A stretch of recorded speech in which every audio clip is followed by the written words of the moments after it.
My dear daughter and sister, there comes a time in every life where the noise becomes too loud, the pull of the world too strong, the masks too heavy. And in that very moment, we must ask ourselves, not who am I to walk away, but who am I to stay when staying is stealing my peace?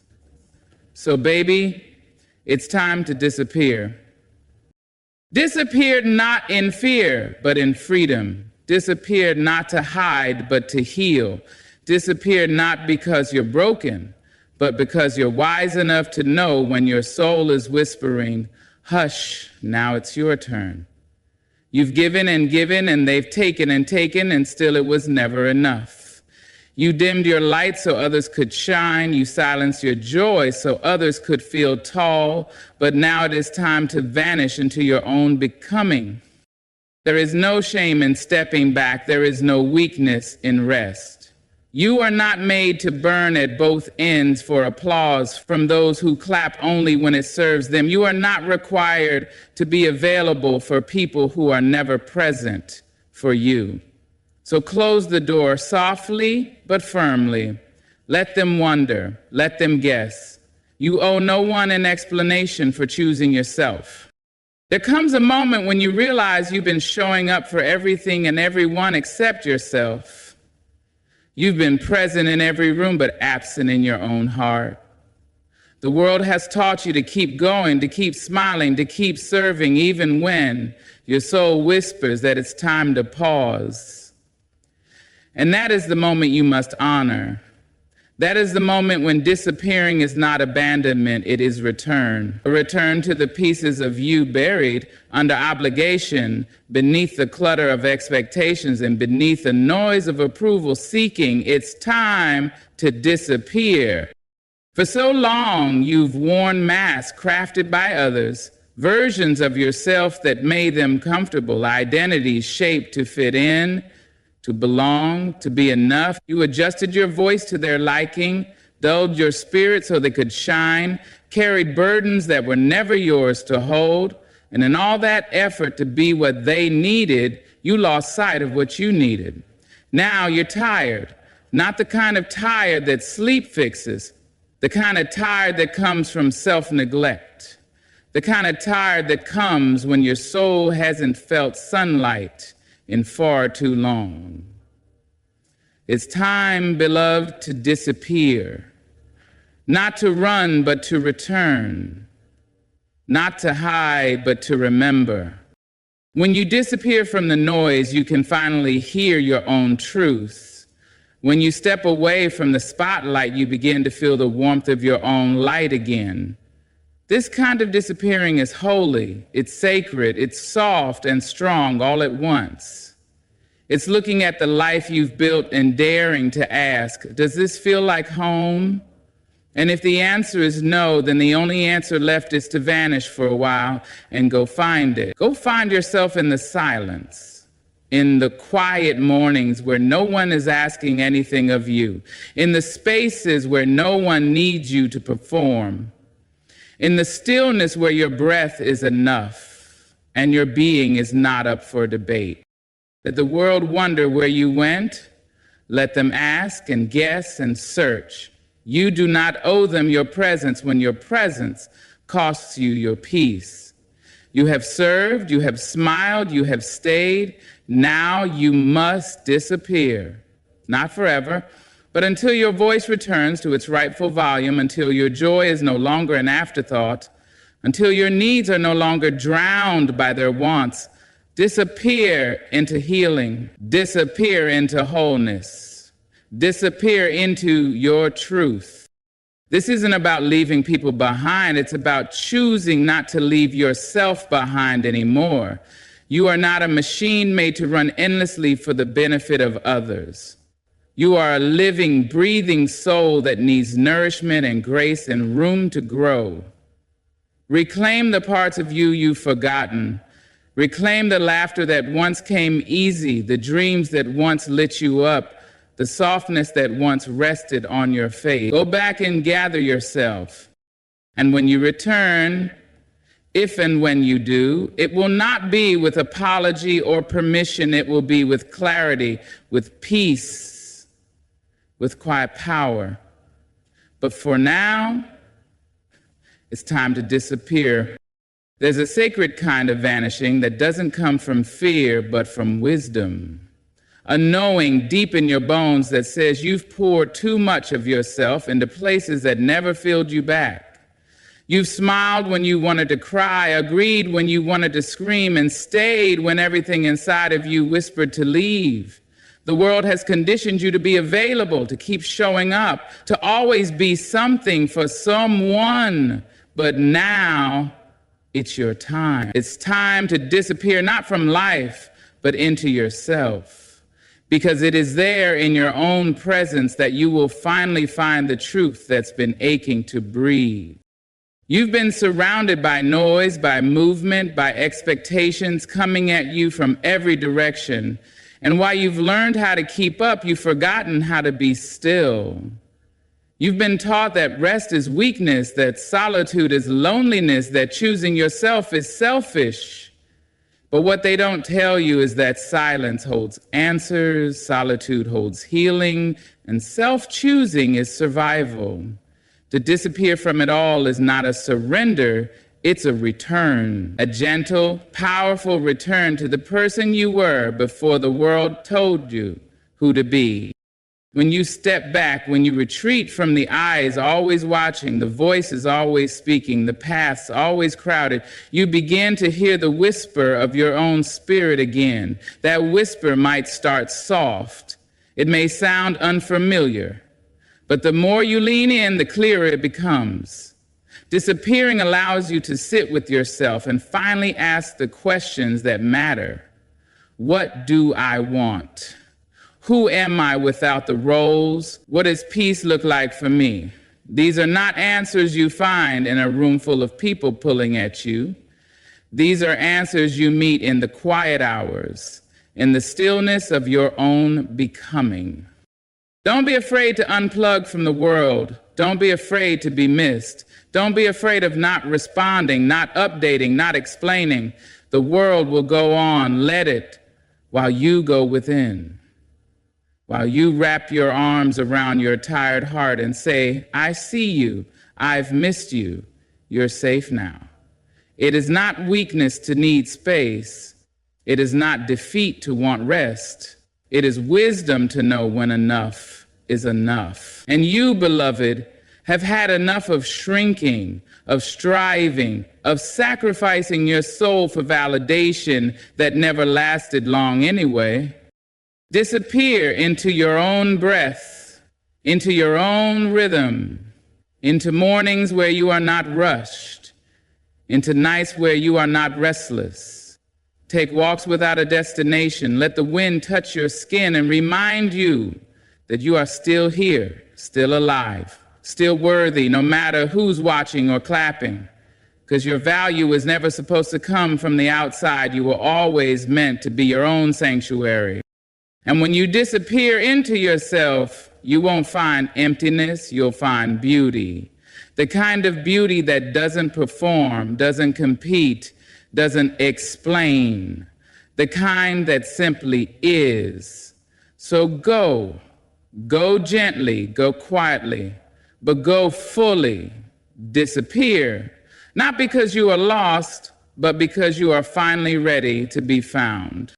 There are places that steal your light, conversations that drain your joy, rooms where you sit but never feel seen. And for far too long, you've been showing up in those places, shrinking yourself just to keep the peace. You've been giving your energy to spaces that never respected it, offering your presence to people who only noticed you when they needed something. You've smiled through discomfort, nodded through disrespect, and stayed far longer than your soul could bear. But now, you've reached a knowing, a quiet, courageous realization that you don't have to keep doing this. You don't have to keep sacrificing your spirit to feel worthy. It's time to disappear from the places that silence your voice and drain your being. You were not made to exist in environments that constantly question your value. You were not born to be tolerated, you were meant to be celebrated. But celebration doesn't live where you're only accepted in pieces. Love doesn't thrive where you must perform to be enough, and truth does not speak where your voice is always drowned. It's time to step back, to reclaim the energy you've scattered in places that never honored it. It's not running away, it's choosing your peace over performance. When you stay too long in a place that stifles you, you start to believe that your discomfort is normal, that being overlooked is just how life works, that silencing yourself is the price of belonging.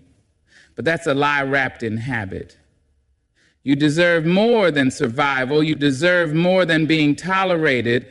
You deserve to be in rooms where your silence is heard, your words are felt, and your presence is not taken for granted. If you have to force your way in, if you have to shrink to fit, then that space was never meant to hold your full self. Disappearing doesn't mean giving up. It means rising above. It means removing your presence as a form of protest. It's a soft rebellion, a gentle but firm decision to stop watering relationships that leave you thirsty. It's the courage to walk away, not with bitterness, but with quiet grace and self-respect. You don't need to announce your exit. Just leave with your head high and your spirit intact, because you finally understood that your peace matters more than their approval. Step away from the noise. Step away from the constant explaining, the endless effort to be enough. Step away from the people who only listen to respond, not to understand. Disappear from the spaces that label your softness as weakness, your boundaries as attitude, your self-worth as arrogance. You are not the problem. You've simply outgrown the chaos. And growth often looks like silence, like space, like disappearing into your own healing. When you distance yourself from what no longer serves you, you make room for what will. When you remove yourself from what drains you, you begin to feel again, breathe again, bloom again. The world might not notice your absence at first, but you will feel your return. You'll feel yourself becoming whole again. And that is worth everything. So disappear from the noise, from the performance, from the disrespect. Not because you're weak, but because you finally know your worth. There is a calm that lives beyond the chaos, a quiet that waits beyond the noise. And you don't find it by pushing harder or pleasing louder. You find it by disappearing into stillness. The world will not hand you peace. It will keep spinning, keep demanding, keep calling your name until you forget the sound of your own spirit. That's why you must choose stillness. You must disappear into the sacred silence that heals and restores. You must step back not because life is too much, but because your soul needs space to breathe. The kind of breath that fills, not depletes. The kind that reminds you you were never meant to live exhausted. Stillness is not the absence of movement, it's the presence of awareness. When you disappear from the world's noise, you begin to notice the rhythm of your own heart again. You hear your thoughts clearly. You see what's real and what's just residue from other people's expectations. You begin to feel the ache you've been pushing down, the dreams you've been postponing, the truth you've been too busy to face. And though it may be uncomfortable at first, the stillness speaks, not in words, but in knowing, in nudges, in soft reminders that you are more than what you produce, more than who you impress, more than the roles you play. You don't need to explain why you need this time. You don't need to justify your disappearance. People may call it selfish. Let them. They don't know the price you've paid to keep moving. They don't know how long you've been giving on an empty tank. They don't feel the tiredness that lives in your bones or the weight of carrying everyone else's world while yours quietly falls apart. You know, and that's enough. You know you've reached the point where silence is not a luxury, it's a necessity. So go ahead, cancel the plans, turn off the notifications, let the world continue spinning without you for a little while. It will be just fine. But you, beloved, you will start to feel again. Feel the warmth of sunlight on your skin, the comfort of your own breath, the presence of your body grounding itself into the moment. That's where healing begins, in the quiet spaces where you're no longer performing, no longer pretending, no longer pleasing, just being.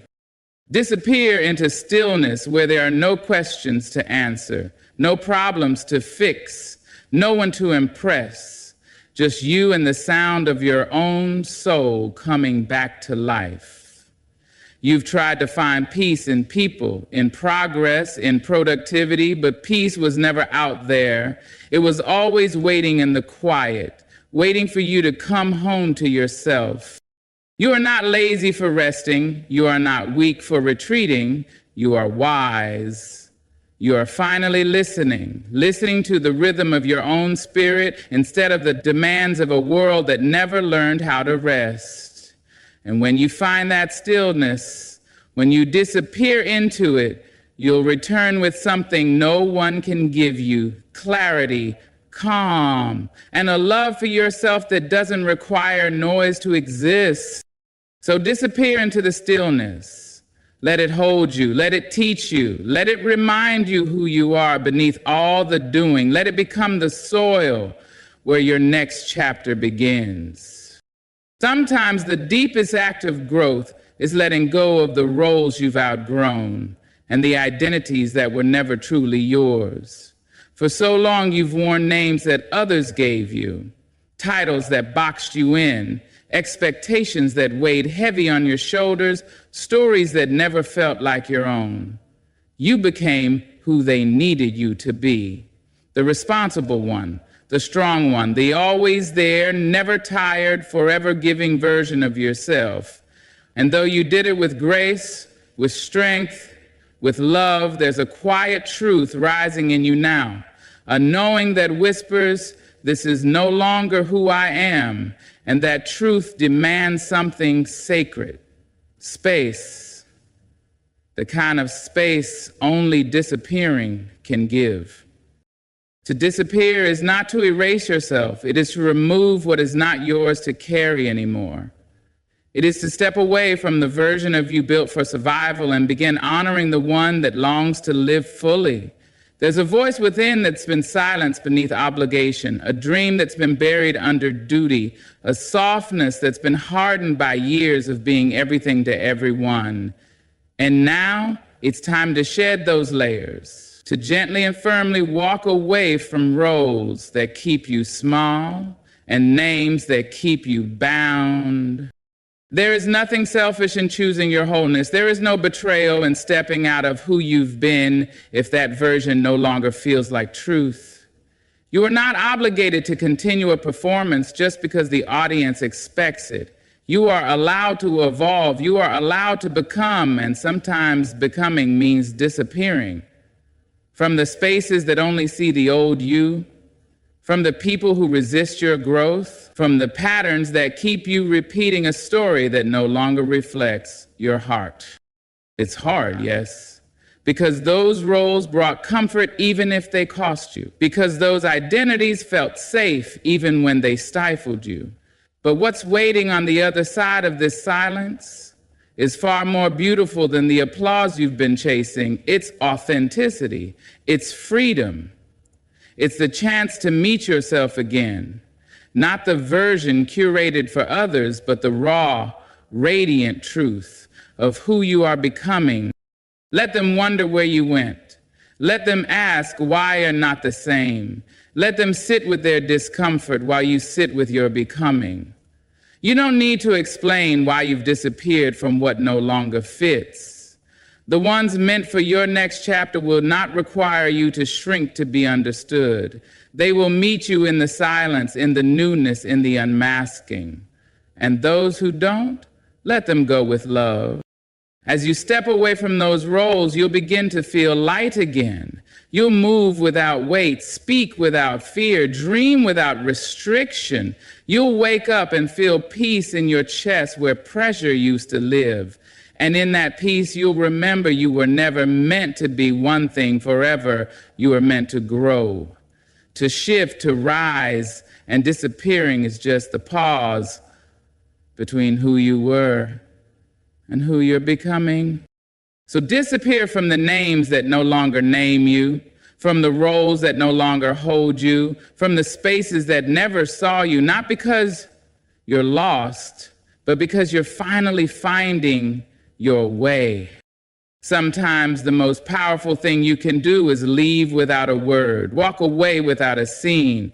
Let the silence speak for you. You don't need to explain why you've chosen distance. You don't need to justify your absence to people who only valued you when you were convenient.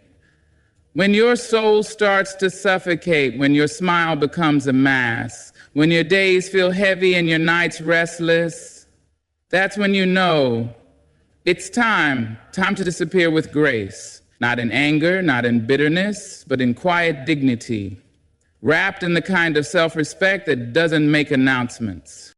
So they won't always understand, that's okay. They might whisper about your sudden stillness, question your shift, fill in your silence with their own stories. Let them. The truth doesn't need defending, and your peace doesn't need permission. When you remove your presence from chaos, from disrespect, from anything that chips away at your worth, you're not being cold, you're being kind to yourself. You're protecting the most sacred thing you have, your energy, your spirit, your inner ground.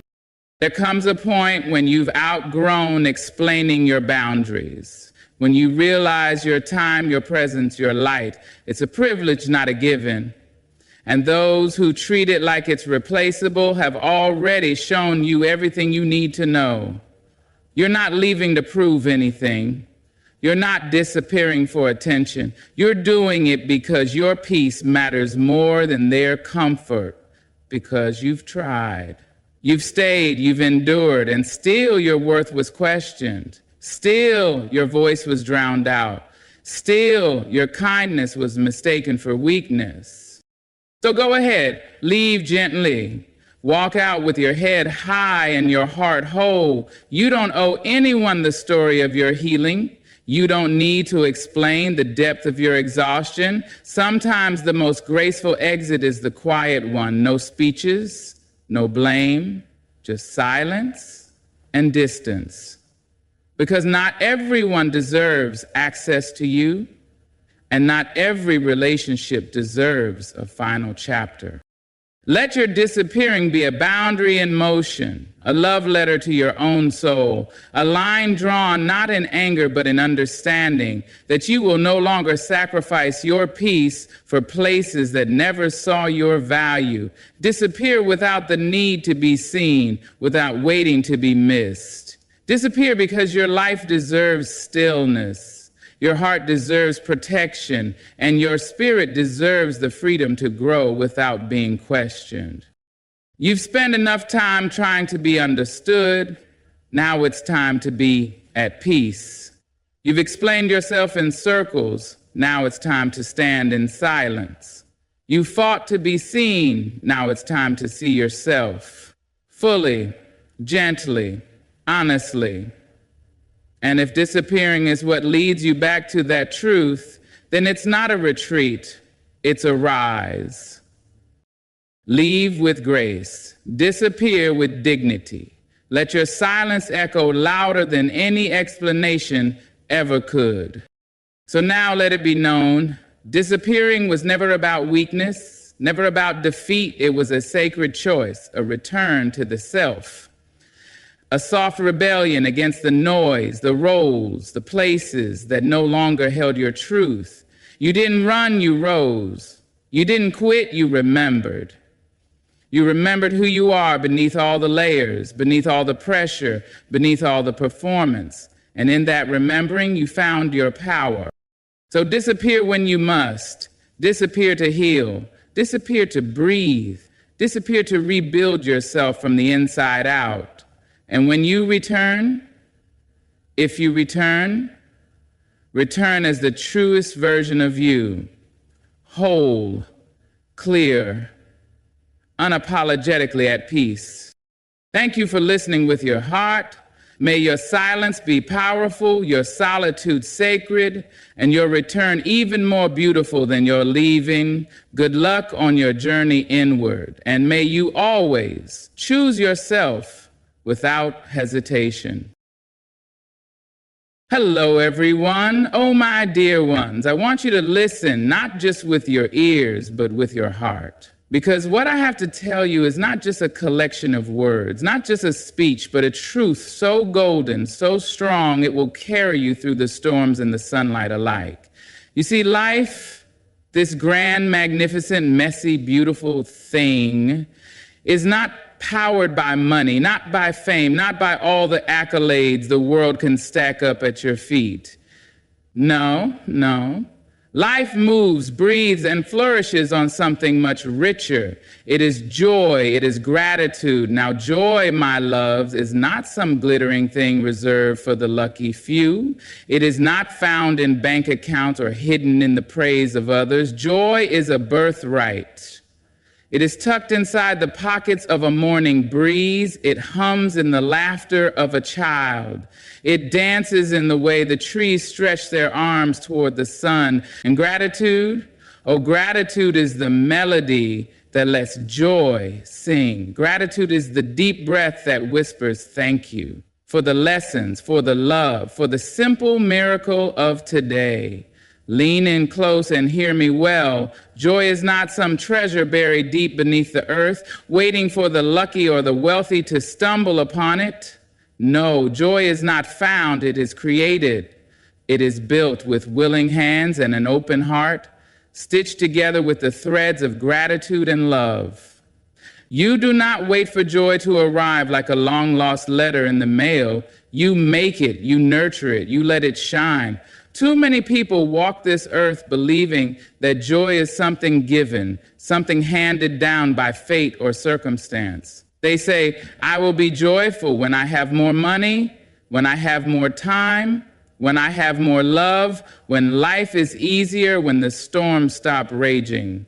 But my loves, if you wait for joy to knock on your door, you may spend a lifetime listening to silence, because joy is not a guest that visits when the house is clean and the table is set just right. No, joy is the very foundation of the home you build within yourself. It does not come wrapped in a paycheck. It does not bloom only in perfect moments. It is here right now, waiting for you to claim it. It is in the warmth of the sun on your face, in the rhythm of your breath, in the small victories, in the way the sky turns golden before it fades into night.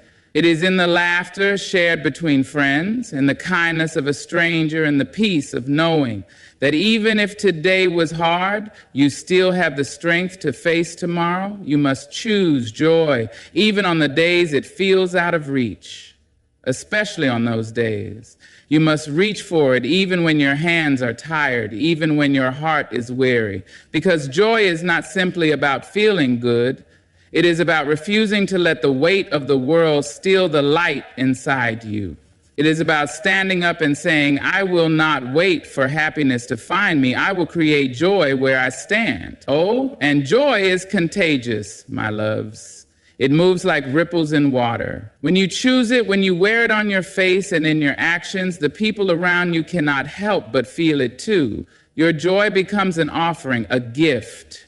A single light can illuminate a dark room, and your joy, yes, your joy, can do the same for this world.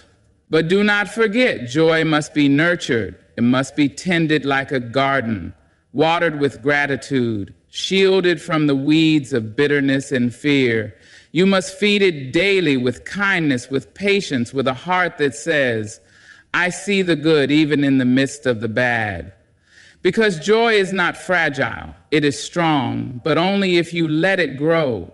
So do not wait, do not wonder when it will come. Instead, create it. In small ways, in grand ways, in quiet moments and loud celebrations. Choose joy, nurture it, Let it shine, and watch as the world around you begins to glow in return. My dear ones, listen close, because this truth will change the way you see the world.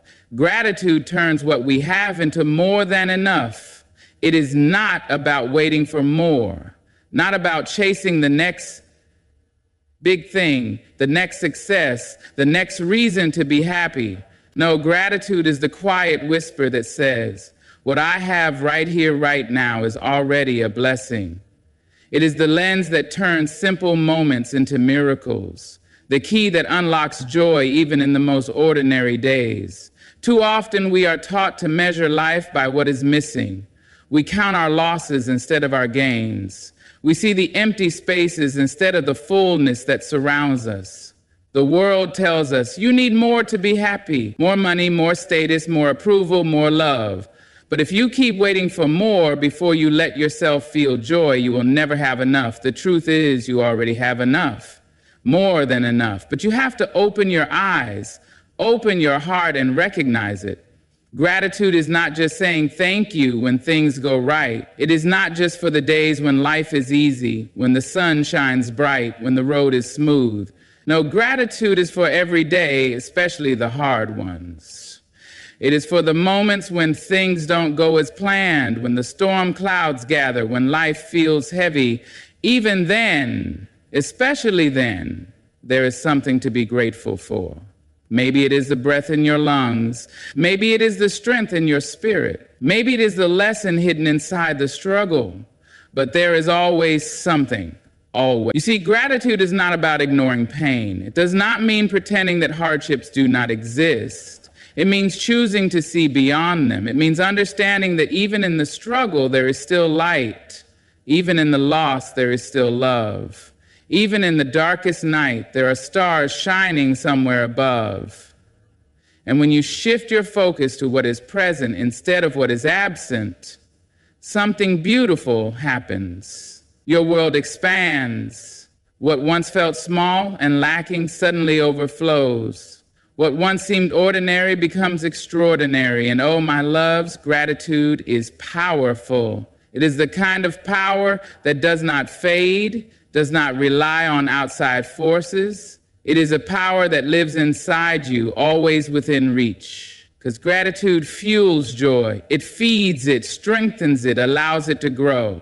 When you practice gratitude, joy comes naturally, effortlessly, not because life is perfect, but because your heart has learned to see the beauty in imperfection. A grateful heart does not need riches to feel wealthy. A grateful heart does not need applause to feel worthy. A grateful heart does not wait for better days to start living. It knows that every single day, even the messy, complicated, uncertain ones, is a gift. It knows that even in the smallest moments, there is something to celebrate. Do not wait for life to hand you reasons to be grateful. Look around. Look within. Count your blessings, not your burdens. Find the goodness in what you already have and watch as your world transforms. Because when gratitude fills your heart, joy will follow, and life will always, always feel like more than enough. My dear ones, hear me well. The energy you give is the energy you live. Life is not something that just happens to you. It is something you shape, something you create, something you pour yourself into every single day. And what you put out into this world, what you radiate, what you breathe into existence, that is exactly what comes back to you. Too many people walk through life believing they are powerless, believing the world will decide for them how they feel, how they move, how they live. They say, I'll be happy when things get better. I'll be kind when the world is kind to me. I'll give love when love finds me first. But my dear ones, life does not work that way. The universe, the air, the energy that surrounds us, it listens. It takes what you send out and it sends it back to you. If you choose bitterness, the world will show you more reasons to be bitter. If you choose anger, anger will rise up to meet you. But if you choose joy, if you choose gratitude, if you choose love, then, oh, my dear ones, that is exactly what will grow all around you. Now, I know there will be days when life tests you, when the weight of the world presses down on your shoulders, when the road ahead looks long and unkind. There will be moments when it feels easier to meet frustration with frustration, to answer coldness with coldness, to let the heaviness of the world pull you under. But hear me now. Do not let this world make you hard. Do not let it steal your light. Because your energy is your power. The way you respond, the way you choose to stand in joy, the way you decide to carry love with you, even when the world seems to lack it, that is what shapes your life. That is what shapes the lives of those around you. You have felt it before, haven't you? The way a single smile can shift the air in a room. The way a kind word can soften even the hardest hearts. The way a laugh, full and unrestrained, can turn an ordinary moment into something magical. That is the energy you give. That is the light you bring. And when you offer it freely, without hesitation, without condition, it does not disappear. It multiplies.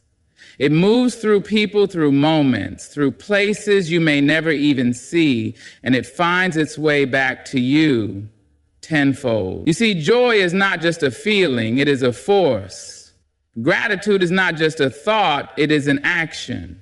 When you walk through life with these things radiating from you, the world responds. It bends towards you. It mirrors back the love you send out. And suddenly, life does not feel like something happening to you, but something happening with you. Something you are a part of, something you help create every single day. Now, I do not ask you to be perfect. I do not ask you to always have joy resting easy in your hands. But I do ask you to try. To wake up each day and decide, I will bring good into this world today. I will carry light. I will be the energy I want to receive. And when you do that, when you make that choice, life will meet you in ways you never imagined. It will unfold in beauty, in kindness, in moments so sweet they take your breath away. So, my dear ones, go out into this world knowing that the energy you give is the energy you live. Give joy and you will live joy. Give gratitude and you will live abundance. Give love and love will find its way back to you again and again. My dear ones, hear me now. Hard days will come, that is a certainty. Life will not always be soft beneath your feet, will not always hand you ease and comfort.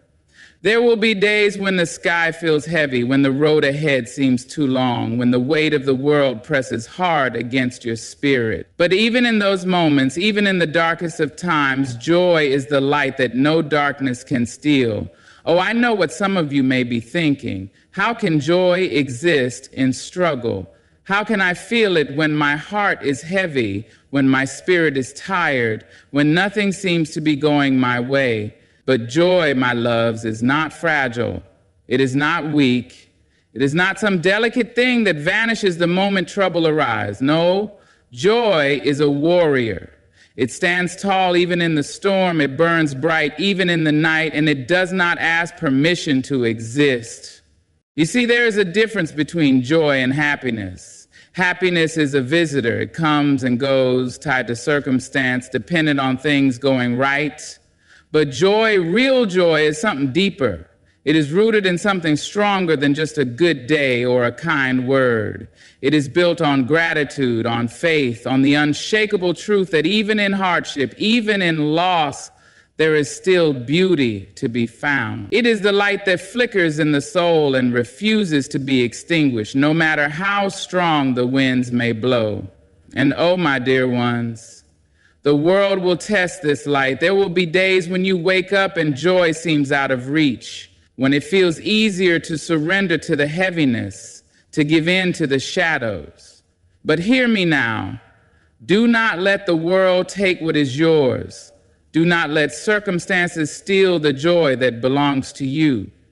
Because joy is not given by the world, and that means the world cannot take it away. It is yours to keep, yours to carry, yours to protect. Even in pain, You can find it. Even in uncertainty, you can hold onto it. It may not always look the same. Sometimes it is loud and full of laughter, and sometimes it is quiet, a small but steady flame inside you.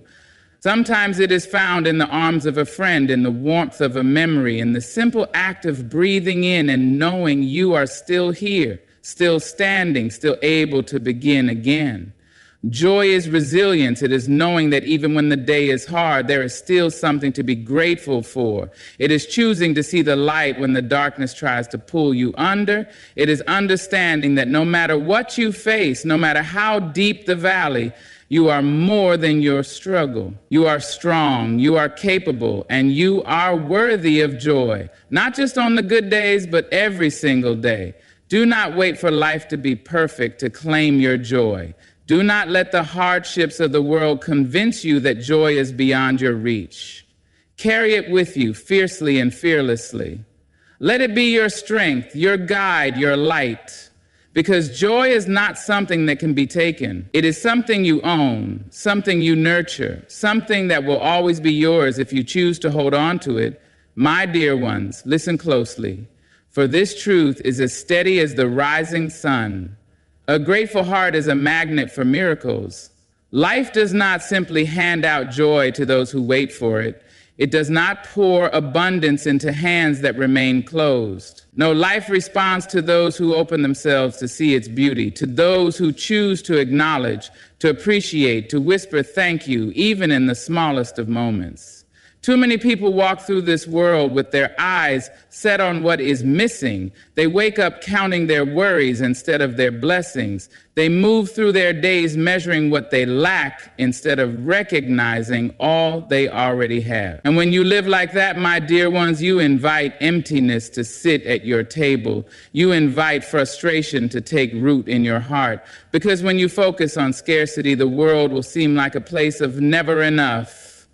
But oh, when you shift your gaze, when you begin to count the gifts in your life instead of the gaps, something miraculous happens. The world does not change, but you do. Your heart softens, your spirit lifts, and suddenly joy begins to bloom in places you never thought possible. Because gratitude is not just a reaction, it is a practice, a way of living, a choice you make again and again. And when you practice gratitude, life opens up to you. It stretches its arms wide and offers more.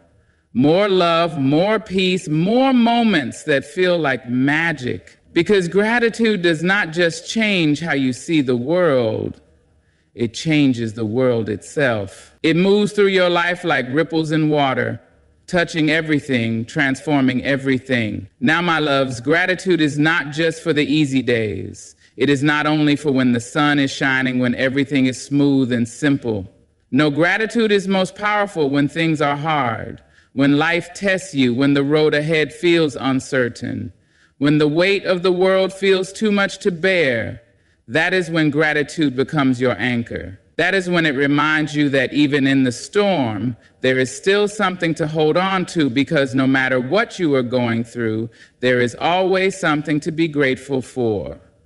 Maybe it is the air in your lungs, the strength in your bones, the people who stand beside you. Maybe it is the lessons you have learned, the love you have known, the simple but profound gift of another day. And when you start to acknowledge these things, when you start to see them not as small but as sacred, life shifts. A grateful heart is never empty. It never feels lacking. It never waits for happiness to arrive. It creates it right here, right now, with what is already present. And the more you practice it, the more you see that gratitude is not just about what you have. It is about how you see. It is about recognizing that even the smallest things, a kind word, a deep breath, a quiet moment, are miracles in their own right. So, my dear ones, let gratitude be your guide. Let it fill your heart, shape your days, transform your world. Speak it, live it, breathe it, and watch as joy follows, as abundance grows, as life itself rises up to meet you with open arms. My dear ones, hear me now. Happiness is fleeting, but joy is a decision. It is not something you stumble upon by accident, not something given only to the lucky, not something you wait for like a letter that may never arrive. No, joy is a choice, a bold, deliberate, unwavering choice. And you must make it daily. You must make it even when the road is rough, even when the skies are gray, even when life gives you every reason to turn away from it. Because joy is not found in what happens to you. It is found in what you decide to be. Happiness comes and goes, as fickle as the wind. It dances in when life is easy, when things go your way, when the world feels gentle. But happiness is tied to circumstance, and circumstance is beyond your control. One moment the sun is shining, and the next the storm clouds roll in. And if happiness is all you chase, you will spend your life running, searching, waiting for something that does not last. But joy, oh my dear ones, joy is different. Joy is rooted deep, unshaken by the winds of change, untouched by the rise and fall of circumstance. It does not depend on what the world gives you, nor does it fade when the world takes something away. Because joy is not something outside of you. It is something within you.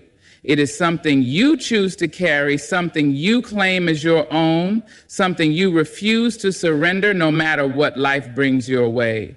Now, I know there will be days when joy feels like the hardest choice of all.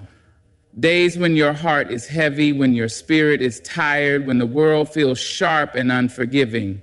And I will not ask you to pretend those days do not exist. No, my dear ones, I will not ask you to deny your pain, to mask your struggles, to force a smile when your soul is aching. But I will ask you to remember that even in those moments, joy is still within reach. It may not be loud, may not be easy, may not come rushing in like a flood, but it is there, always there, a quiet ember waiting to be rekindled. Because joy is not about perfection. It is not about having everything figured out, not about waiting for life to be free of hardship. It is about finding light even in the darkness. It is about understanding that even when life is hard, there is still something to be grateful for, still something to hold on to, still something that makes this life worth living. When you make that choice, when you stand up and say, I will choose joy no matter what, something miraculous happens. The world does not change, but you do. Your spirit lifts, your heart opens, and suddenly you are no longer just surviving fully, deeply, boldly. So do not wait, my loves. Do not wait for life to hand you joy on a silver platter. Do not wait for perfect days, for smooth roads, for circumstances to align just right. Choose joy now. Choose it daily. Choose it fiercely. And watch as your world transforms, not because everything is perfect, but because you have decided to see it differently. My dear ones, listen close. Love is the language of the soul, and kindness is its greatest expression. The world may tell you that strength is in power, in status, in how much you can take, and how high you can climb. But hear me now, for this truth will stand the test of time. True strength is in how much you can give.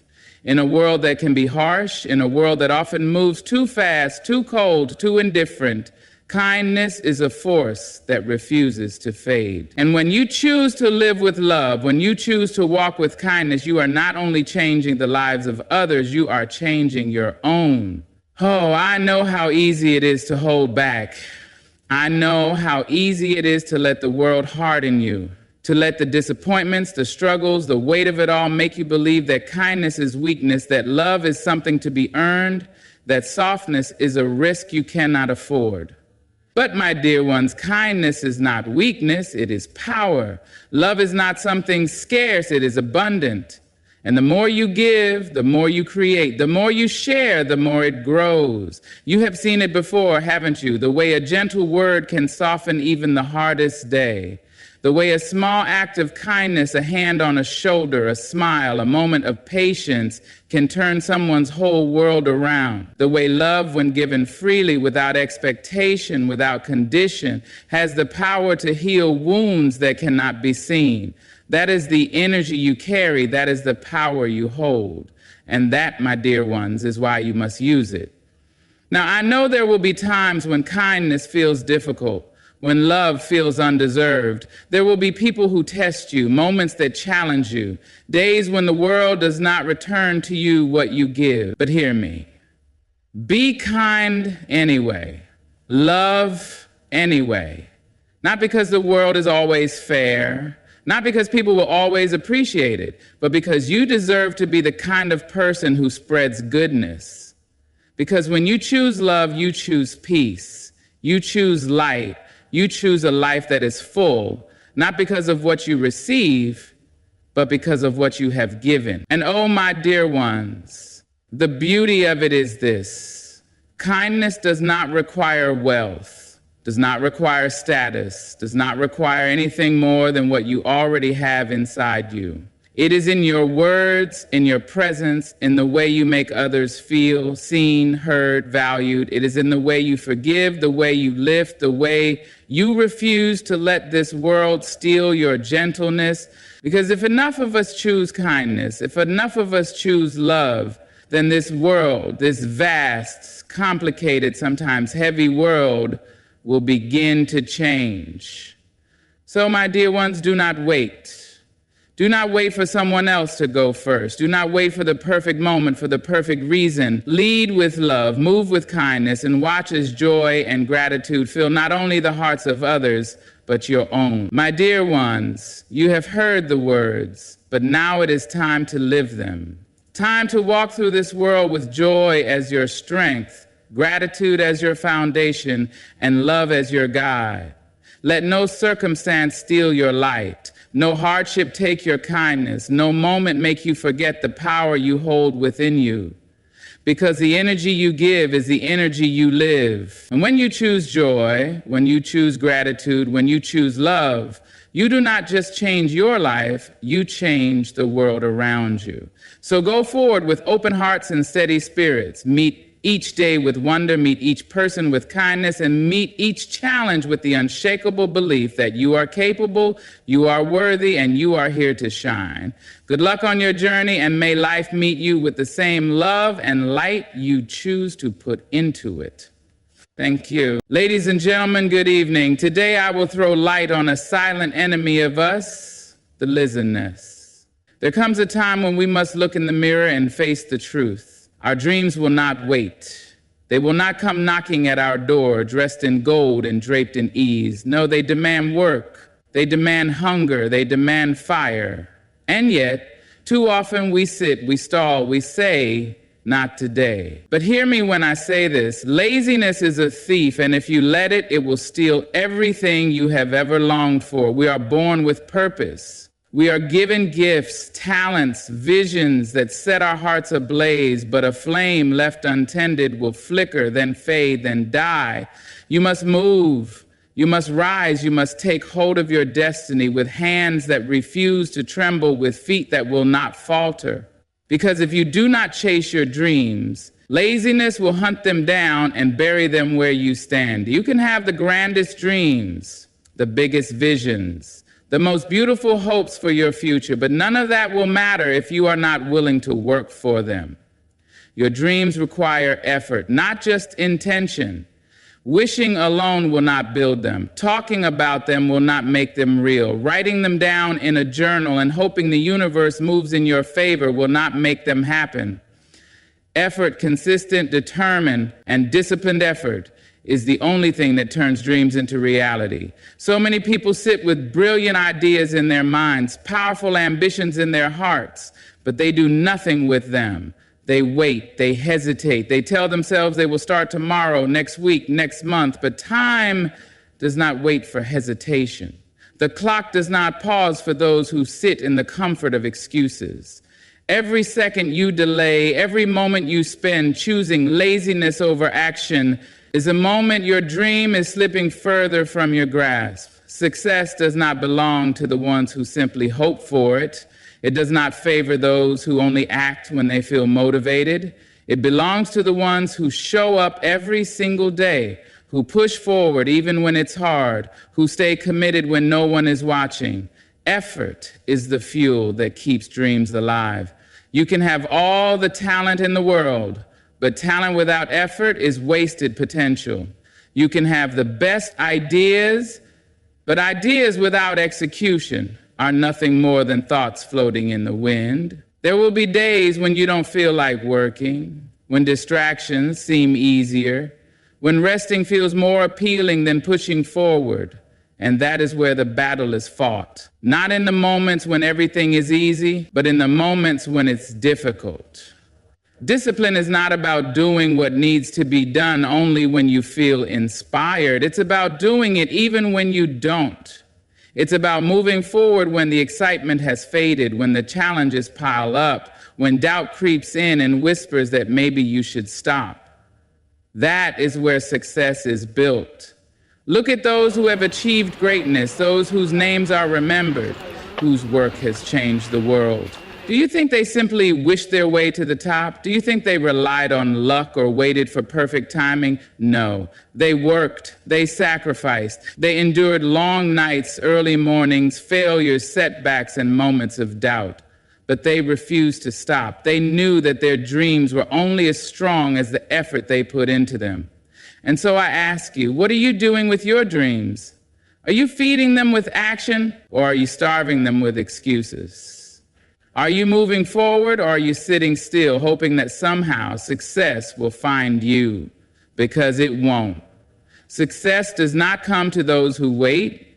It comes to those who chase it with everything they have. It comes to those who refuse to let laziness steal their potential. Laziness is a slow poison.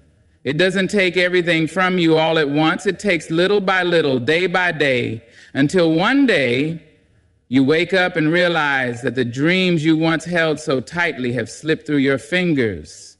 That is the danger of waiting. That is the risk of putting things off.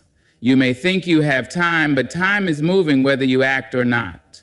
The difference is that those who put in the effort will move forward with it, while those who wait will be left behind. So stop waiting for the right moment.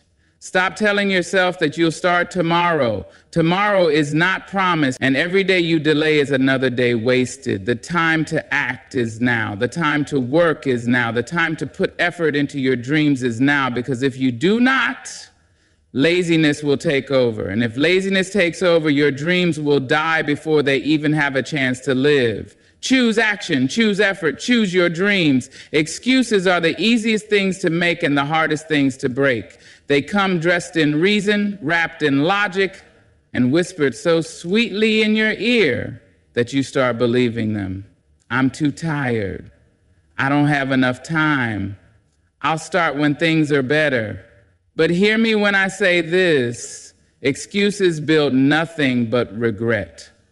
They are the bricks that construct the walls between you and your dreams. Every time you choose an excuse over effort, you make that wall higher, thicker, harder to climb.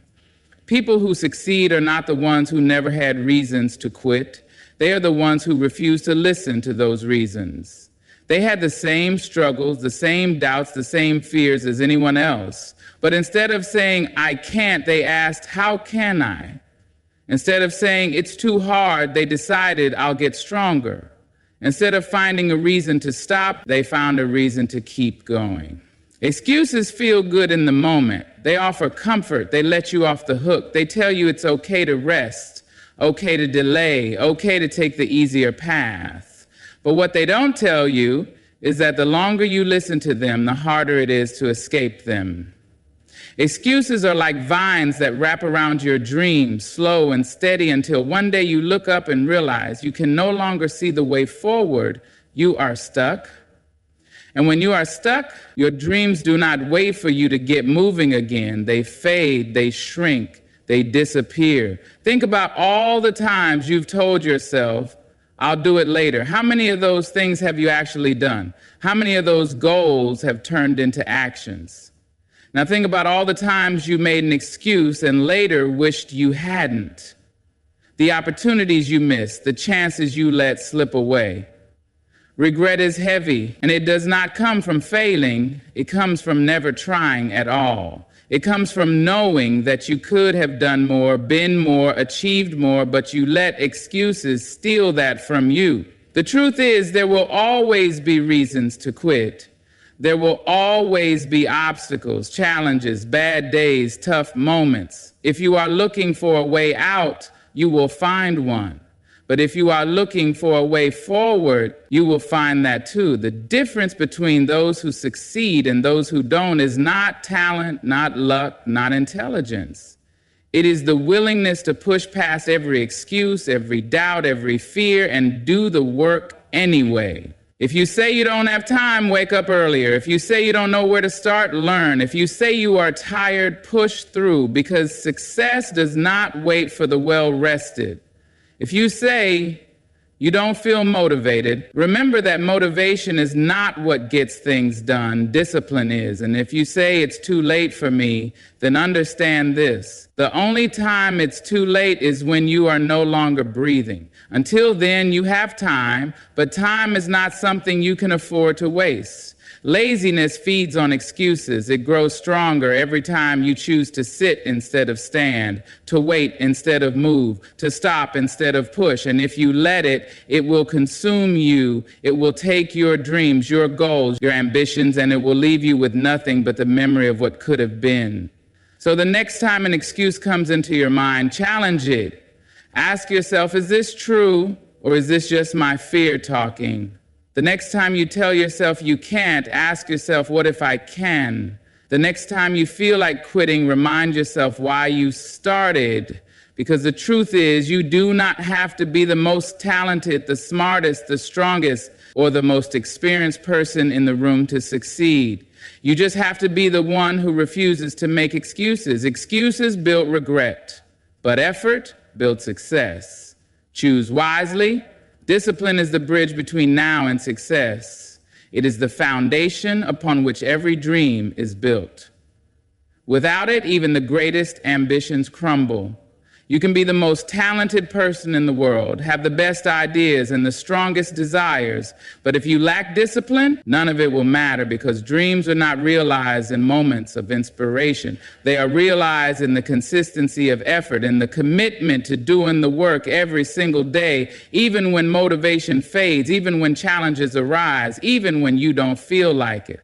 Laziness and excuses will always try to pull you away from your goals.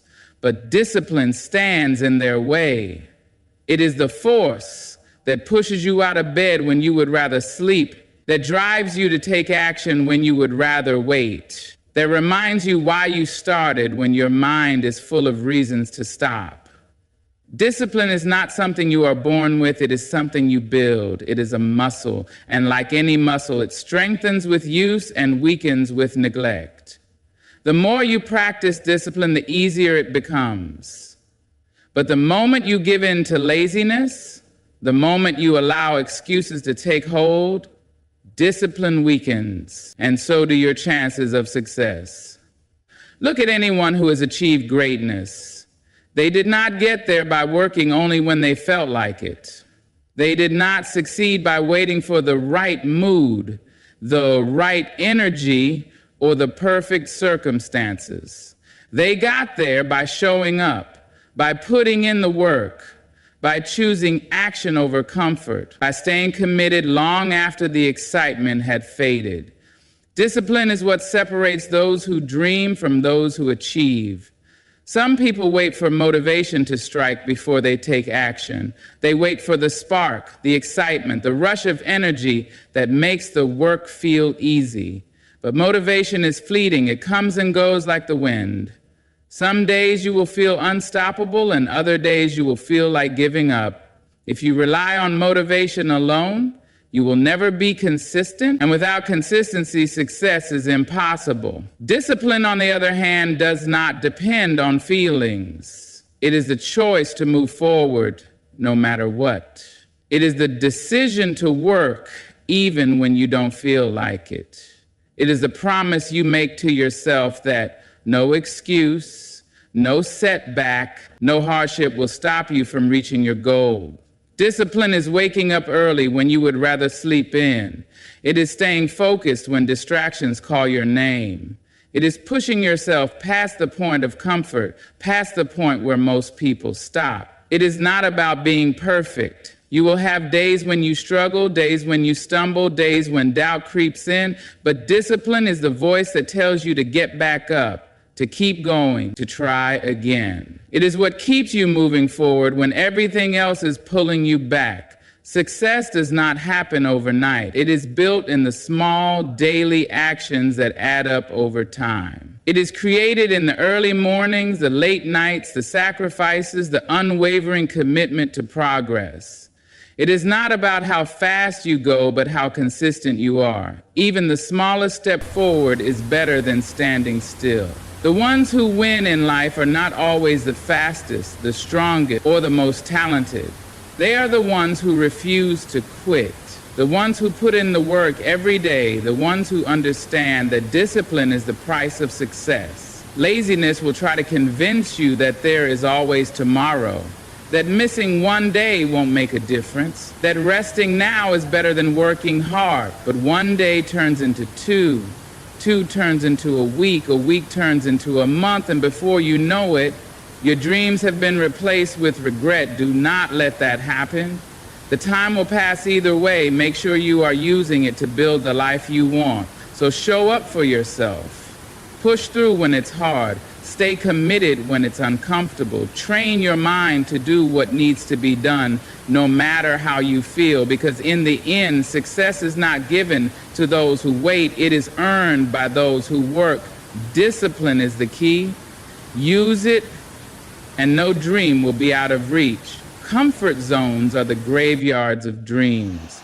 They feel warm, safe, familiar, like a soft bed on a cold morning, whispering for you to stay just a little longer. But that comfort is an illusion. It is a cage wrapped in gold, a trap disguised as safety, and if you stay there too long, your dreams will die before they ever have a chance to live. Growth does not happen where things are easy. Success does not come to those who refuse to challenge themselves. Every great achievement, every breakthrough, every moment of transformation happens outside of comfort. It happens in the struggle, in the uncertainty, in the moments when you are unsure but choose to step forward anyway. Because progress is not found in standing still, it is found in movement, in action, in the willingness to push beyond what feels easy. Many people dream of a better life, but when the time comes to do something uncomfortable, to take a risk, to put in the hard work, they hesitate. They let fear hold them back. They let doubt convince them to stay where they are. They say, I'll try later, or maybe next time. But what they don't realize is that later never comes. The more you delay, the more comfortable you become with waiting. And the longer you wait, the harder it is to move. It is not fear itself that stops people from chasing their dreams. It is the fear of discomfort, the fear of failing, the fear of being judged, the fear of stepping into the unknown. But hear me when I say this. Everything you want is on the other side of fear. Every dream, every goal, every ounce of success is waiting for you beyond the limits of your comfort zone. You cannot hold on to comfort and expect to grow. You cannot stay in the same place and hope for change. The world does not reward those who refuse to challenge themselves. It rewards those who take risks, who embrace discomfort, who do what others are afraid to do. Think of the people who inspire you, the ones who have built something great. Do you think they did it by playing it safe?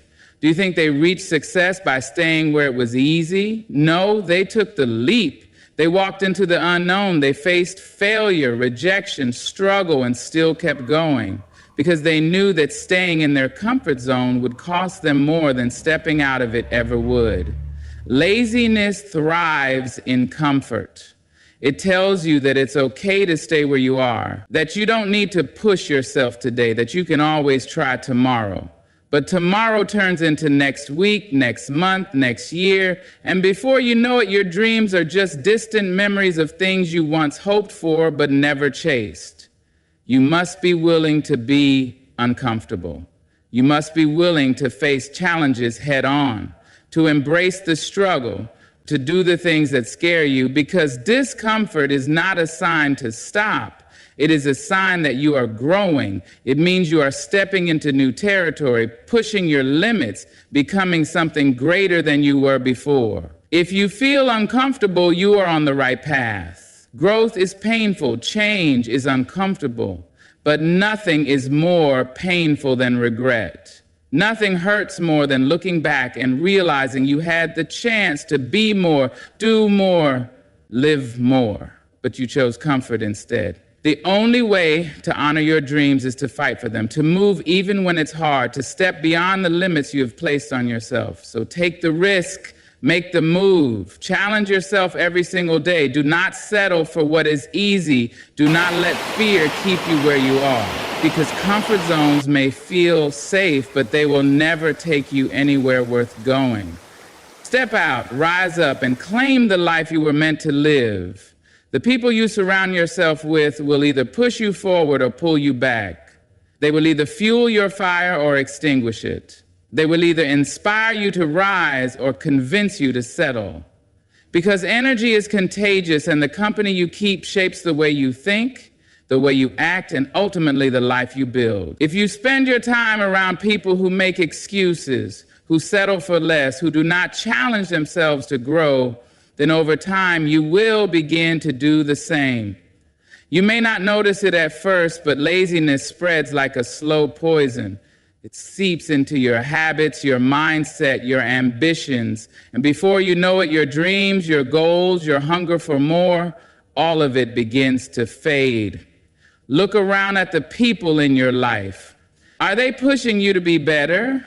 Are they challenging you to grow? Are they holding you accountable when you start making excuses? Or are they encouraging bad habits, making it easier for you to give up, making you feel comfortable with staying the same?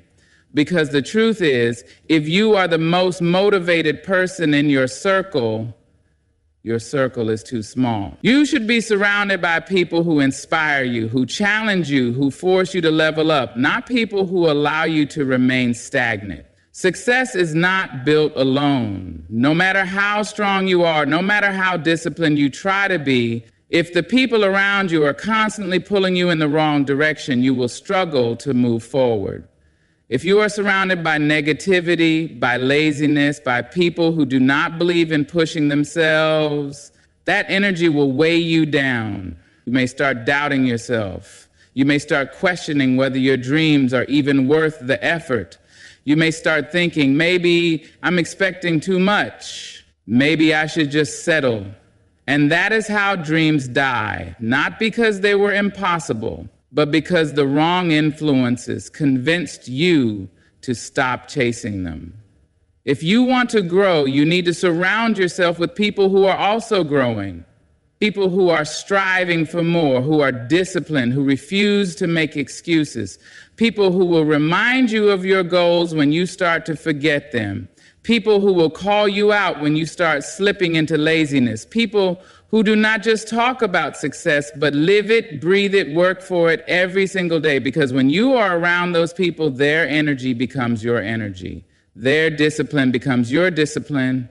Their hunger becomes your hunger. And let's be clear, this does not mean cutting people off for the sake of it. This does not mean abandoning those who are struggling, but it does mean being intentional about the energy you allow into your life. It means setting boundaries. It means limiting the time you spend with those who drain your motivation. It means seeking out those who challenge you, who make you uncomfortable in the best way, who make you want to be better. Because if you are serious about your dreams, you cannot afford to waste time in the wrong environment.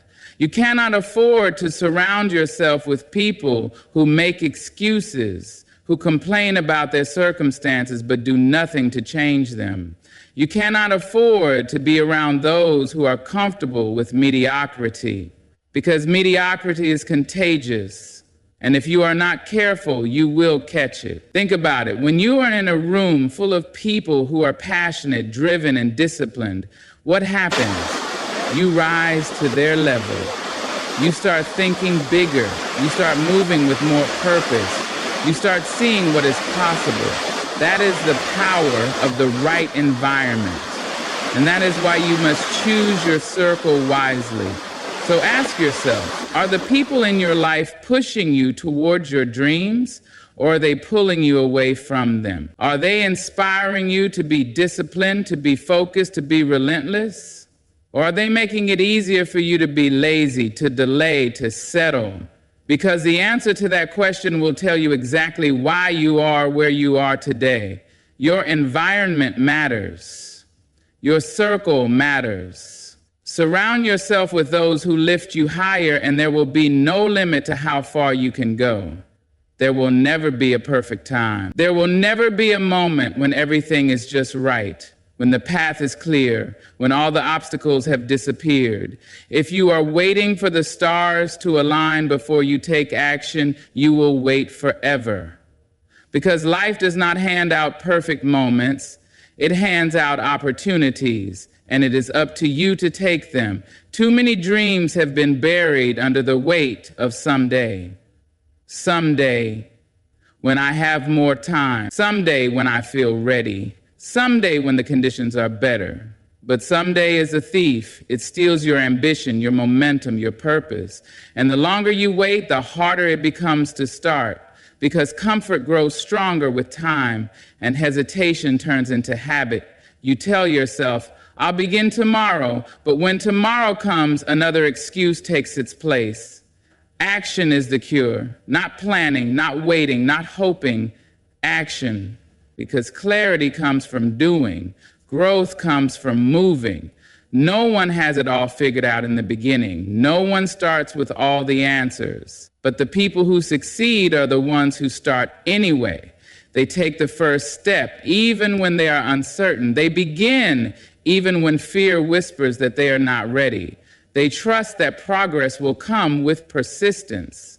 Laziness loves hesitation. It feeds on delay. It convinces you that you need more time, that you need to prepare more, that you need to feel motivated before you act. But the truth is, you do not need more time. You need to use the time you already have. You do not need more preparation.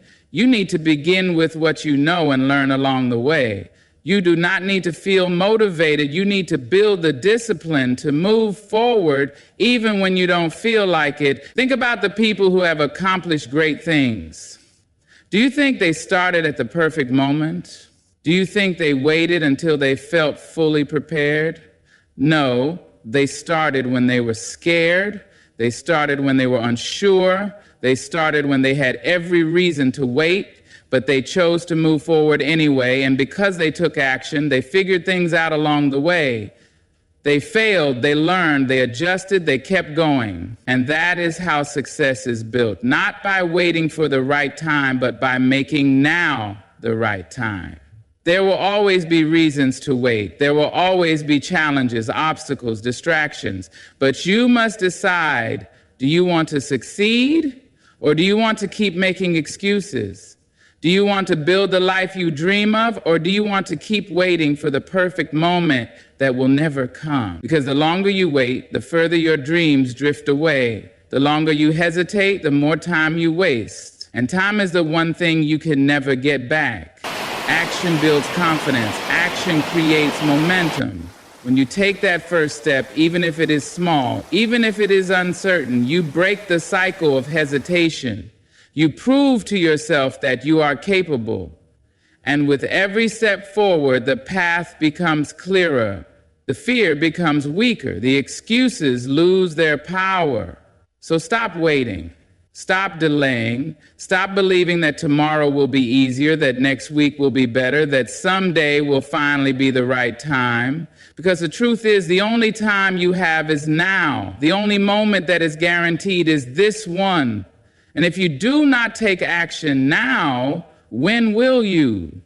Start where you are, use what you have, do what you can, and then do it again and again and again, because success is not about waiting for the perfect moment. It is about making the moment you have count.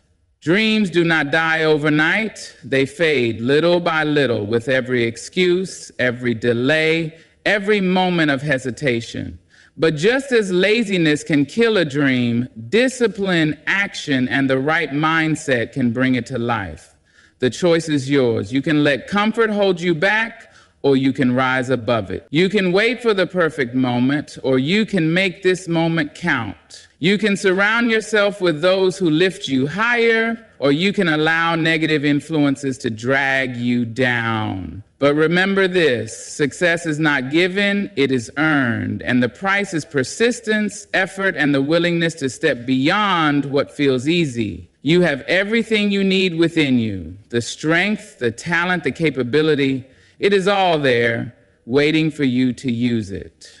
So don't wait, don't hesitate.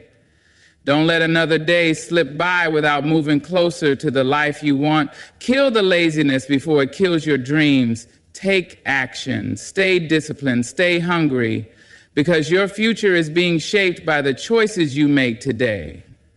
Good luck on your journey, and may you never stop striving for more. Thank you. Beloved, we are gathered here today, minds buzzing, hearts questioning, souls seeking answers to an old inquiry, an age-old whisper that echoes through the halls of time. Is divorce and remarriage a sin? We live in a world where love is a seed, but not every soil is kind. Some love takes root, stretches toward the heavens, drinks in the golden light of forever, and some love, well, some love withers before it blooms. Some love is choked by thorns, some is washed away by the flood of cruelty, some is buried beneath the heavy stone of regret. Do we chain a person to their sorrow? Do we force them to hold hands with hurt, to dance in the arms of despair? Beloved, let us sit together in the quiet of understanding. Let us hush the voices of condemnation. Let us still the wagging tongues of those who know not the weight of another's sorrow. Let us talk soul to soul about love, the kind that breathes, the kind that sets free, the kind that does not bind in chains of suffering. Love should never be a prison. Too many have been taught that love is endurance, that love is sacrifice, that love is staying no matter how deep the wound, no matter how bitter the tears. They say, hold on. They say, be patient. They say, endure, but they do not ask what it is that one is holding on to. They do not ask if patience is merely a disguise for suffering. They do not ask if endurance is just another word for silent despair. A marriage, they say, is a bond before God, a covenant sealed in sacred promise. But a covenant is not meant to be a shackle. A promise should not be a life sentence. When love turns cruel, when it bruises the spirit, when it dims the light in one's eyes, tell me, what is left to honor? What is left to cherish? Some say divorce is a failure, but I ask you, is it not a greater failure to lose oneself in the name of keeping something broken? Is it not a greater sin to live a life of quiet misery, to shrink, to wither, to become a mere shadow of the person you were created to be? If love is meant to give life, then why do we demand that people stay in places where their spirits are dying? They tell you, stay for the children, but what do the children see? They see love twisted into something unrecognizable. They see silence where laughter should be. They see cold shoulders where warm embraces should live. And they learn not the beauty of love, but the weight of endurance. They grow up believing that love is suffering, that love is a bitter root they must learn to chew without complaint. Is that the lesson we wish to pass down? No, beloved. Love should not be a prison. Love should be a refuge. Love should be the place where you are seen, where you are cherished, where your laughter is not a forgotten melody, but a daily song. Love should not steal the light from your eyes. Love should not silence the joy in your heart. Love should not make you question your worth. And if love has become a prison, if the walls have closed in and the light has faded, then you must ask yourself, who are you staying for? Are you staying for love, or are you staying for fear? Are you staying because your heart is full, or because your soul is empty? There is no shame in choosing peace. There is no shame in stepping away from pain. There is no shame in saying, I deserve more than this. You do. You always did. So rise, beloved, let love, real love, find you again. Not the love that chains you, not the love that silences you, but the love that sets you free. And if that love comes in the shape of a new beginning, do not be afraid to embrace it. Because love, when true, is never a prison. Love, when true, is freedom. They tell you marriage is sacred. They whisper it in church pews. They etch it into the pages of holy books. They carve it into the walls of tradition. They tell you that when two souls come together, it is divine, unbreakable, eternal. And yes, beloved, marriage is sacred, but so is the soul. What good is a promise if it becomes a burden too heavy to bear? What good is a covenant if it crushes the spirit beneath its weight? A sacred thing must bring life, not take it away. It must shelter, not imprison. It must be a place where love flows, not where love is buried beneath duty and expectation. They say, stay for the vow, but what of the heart that spoke it? What of the voice that trembled with hope on the day it was made? No one walks down the aisle thinking their love will fade, thinking their laughter will turn into silence, thinking their dreams will wither beneath the years. Yet sometimes even the strongest walls crack, even the tallest trees fall, even the most beautiful gardens stop blooming when the soil can no longer nourish them.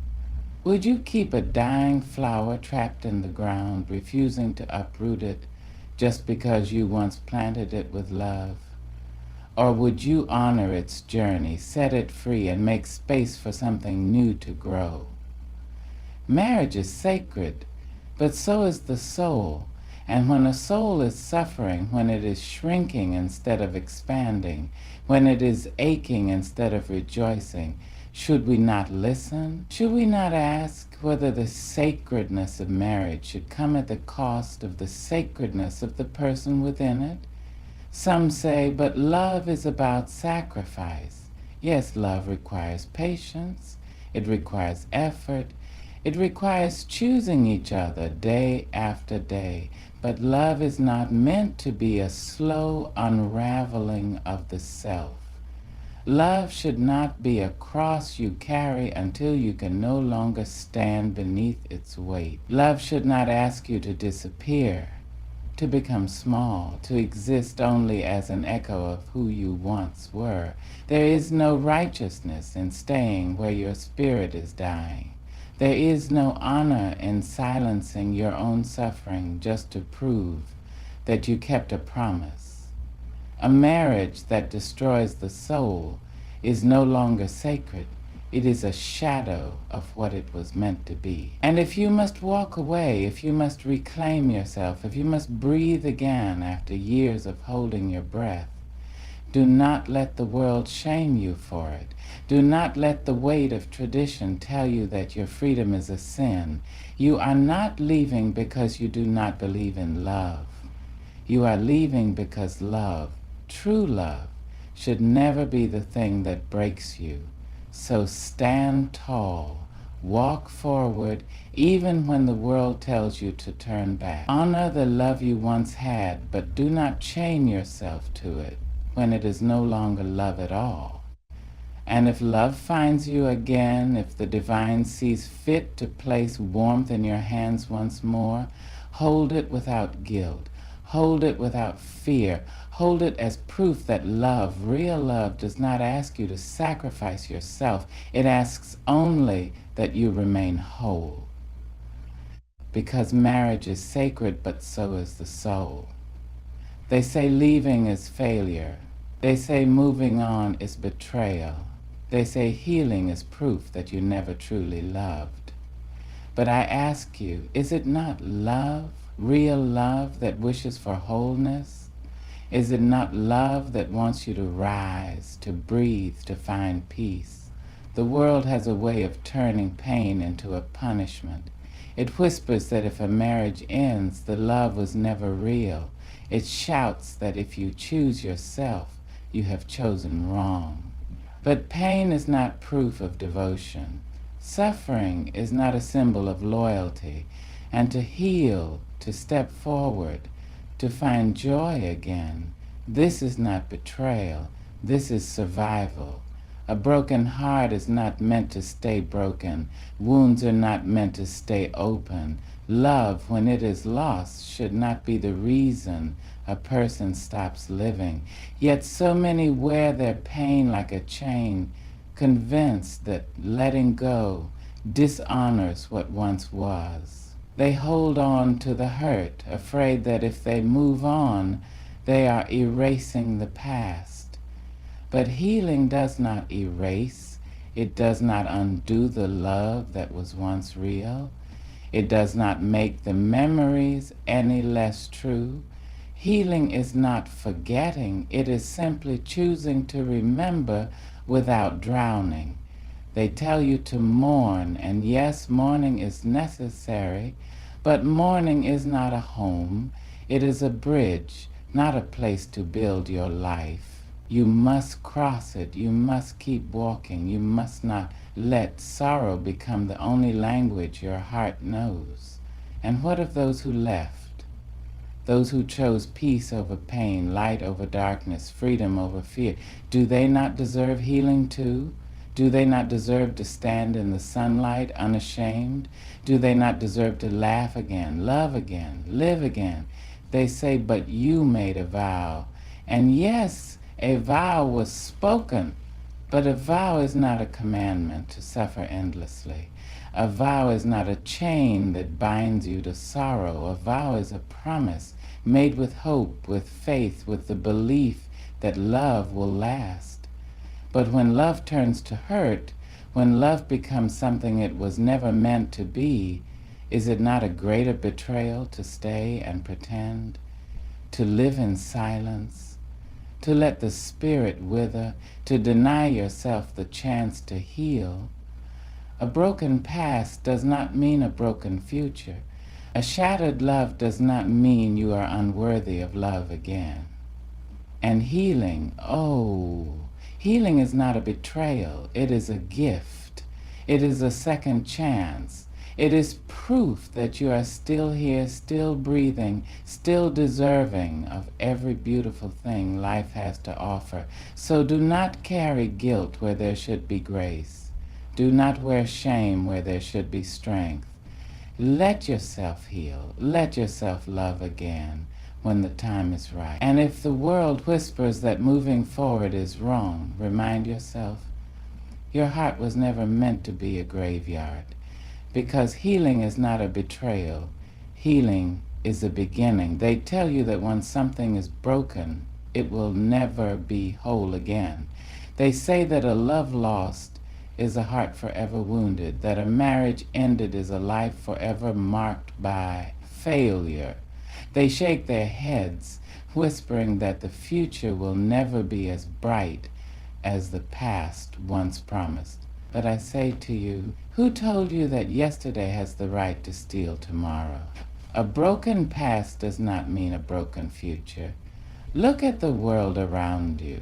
The river carves through stone, winding, bending, changing its course when the land no longer holds it.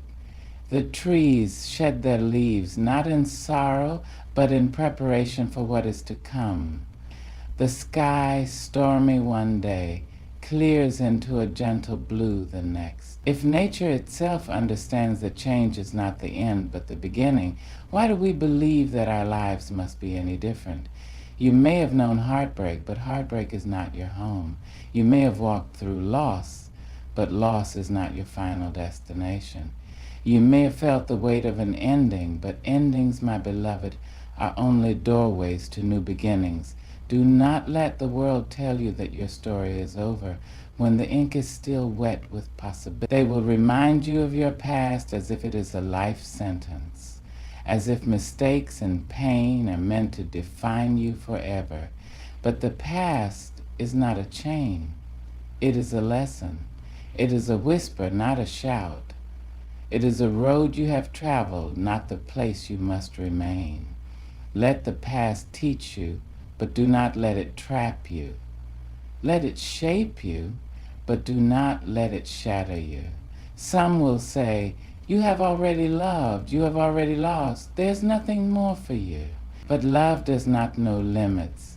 Love does not keep count of how many times it has been given or received. Love, true love, will find its way back to you if you let it. But you must be open, you must be willing, you must believe that just because something was broken once does not mean it cannot be built again. Do not be afraid to love again. Do not be afraid to hope again. Do not be afraid to dream of joy, of companionship, of hands that hold you not out of duty, but out of choice. Life does not stop after loss. It begins anew. And if you should find love again, do not let guilt stand in your way. Do not let shame convince you that joy is something you no longer deserve. You are not betraying the past by embracing the future. You are honoring yourself. You are honoring the strength it took to heal, to grow, to rise.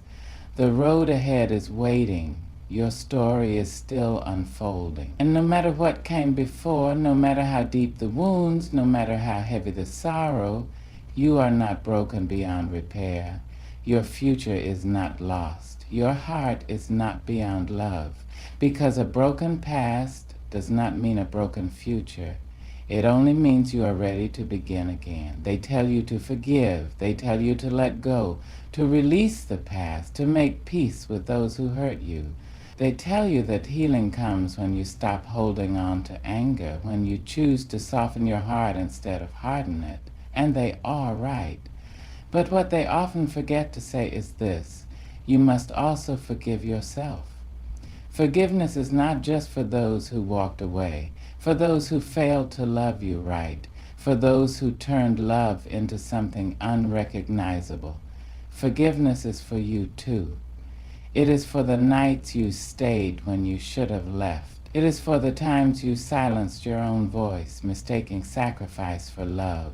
It is for the days you begged to be seen, even when you knew they had already stopped looking. You must forgive yourself for not knowing what you did not know, for believing in forever when forever was never promised, for giving your heart fully, honestly, only to realize that love alone is not always enough to make something last. Too often we hold ourselves prisoner to the past. We replay the moments we should have left sooner, spoken louder, fought harder, or walked away without looking back. We call ourselves foolish for trusting, for hoping, for staying in love that no longer had a place for us. But tell me, beloved, when did love become a crime? When did hope become something to be ashamed of? You did what you knew to do at the time. You loved with the knowledge you had. You made choices with the heart you carried then, not the one you carry now.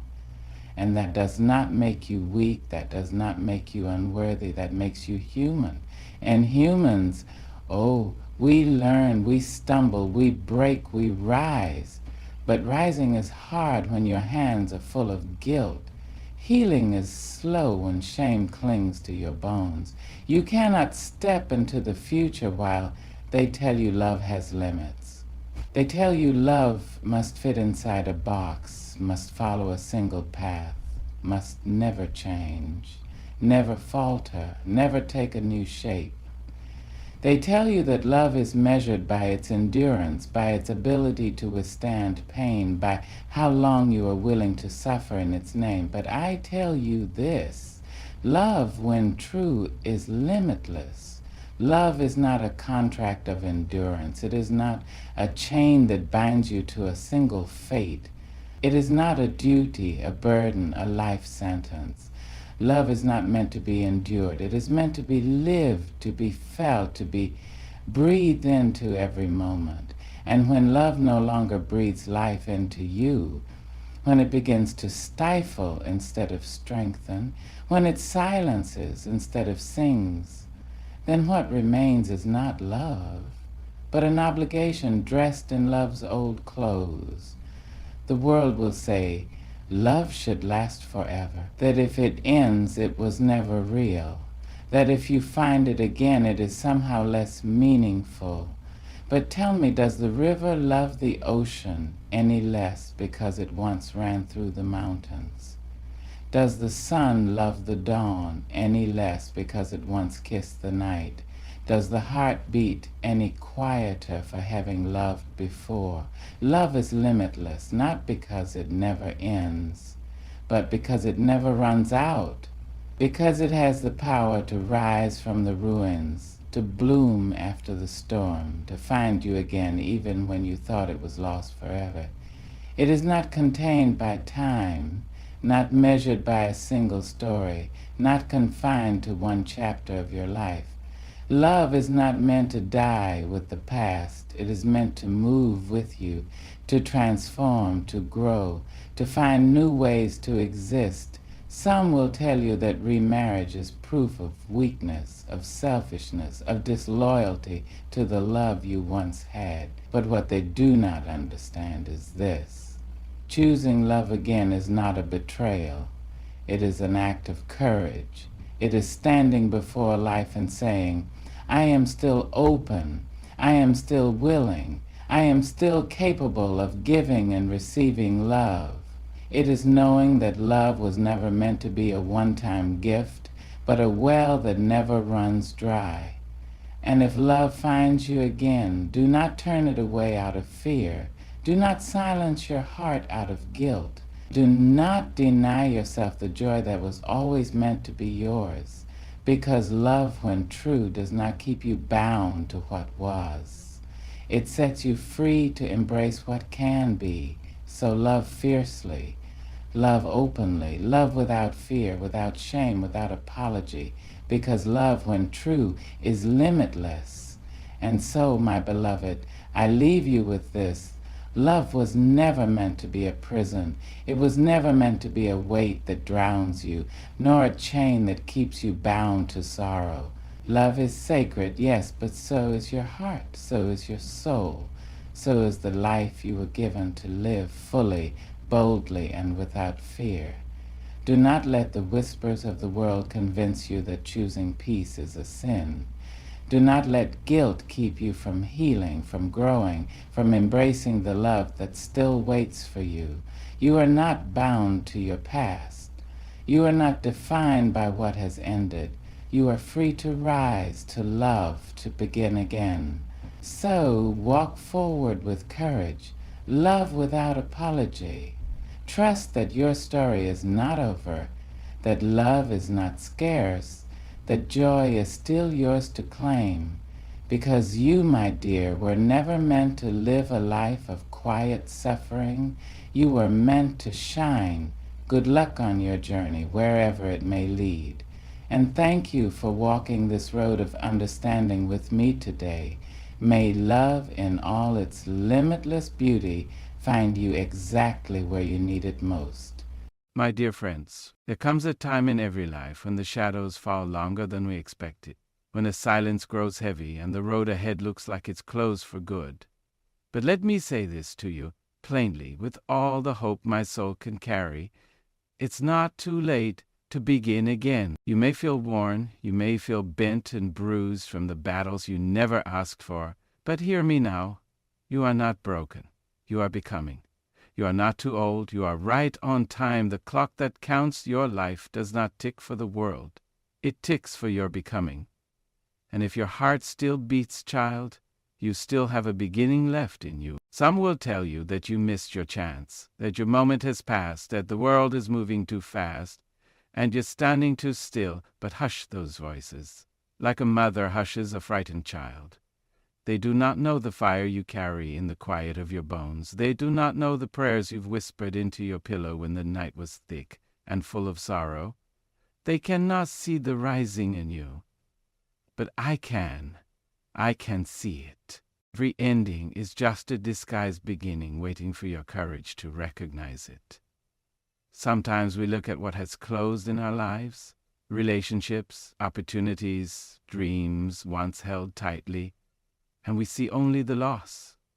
We sit among the ruins, thinking this must be the final chapter, that what we had is all we were ever meant to hold. But what if endings are not full stops? What if they are simply commas, gentle pauses calling us to turn inward, gather ourselves, and step into a new sentence waiting to be written? We have been taught to fear the end. We have been told that once something slips through our fingers, it cannot return in another form. But the truth is that life does not take without offering. It may not give back the same gift in the same shape, but it always presents a new opening if only we choose to see it. Endings are not punishments. They are redirections. They are doors that quietly creak shut only to nudge you toward others that were always meant for you. And it takes courage, a quiet, steady kind, possibly, to look at that shut door and whisper, there must still be more. Many people stop when something ends. They stop dreaming, they stop reaching, they stop believing that they are still worthy of newness. But you must know this. The heart that beats inside you was built not just to endure, but to begin again. It was built to plant again after the harvest is gone. It was made to rise even when the floor feels too cold and the sky too far. You are not meant to sit in the ashes forever. You are meant to rise from them. Every time you have faced an end, a goodbye, a fall, a failure, it was not meant to break you beyond repair. It was meant to prepare you for strength, for clarity, for deeper love, for wider purpose. Life does not measure your value by the length of your success, but by the breath you still have to try again. And if you are breathing, you are still becoming. Think of the seasons. No leaf regrets falling. No tree grieves its bare branches in winter. They trust the rhythm. They surrender to the end because they know that bloom follows rest.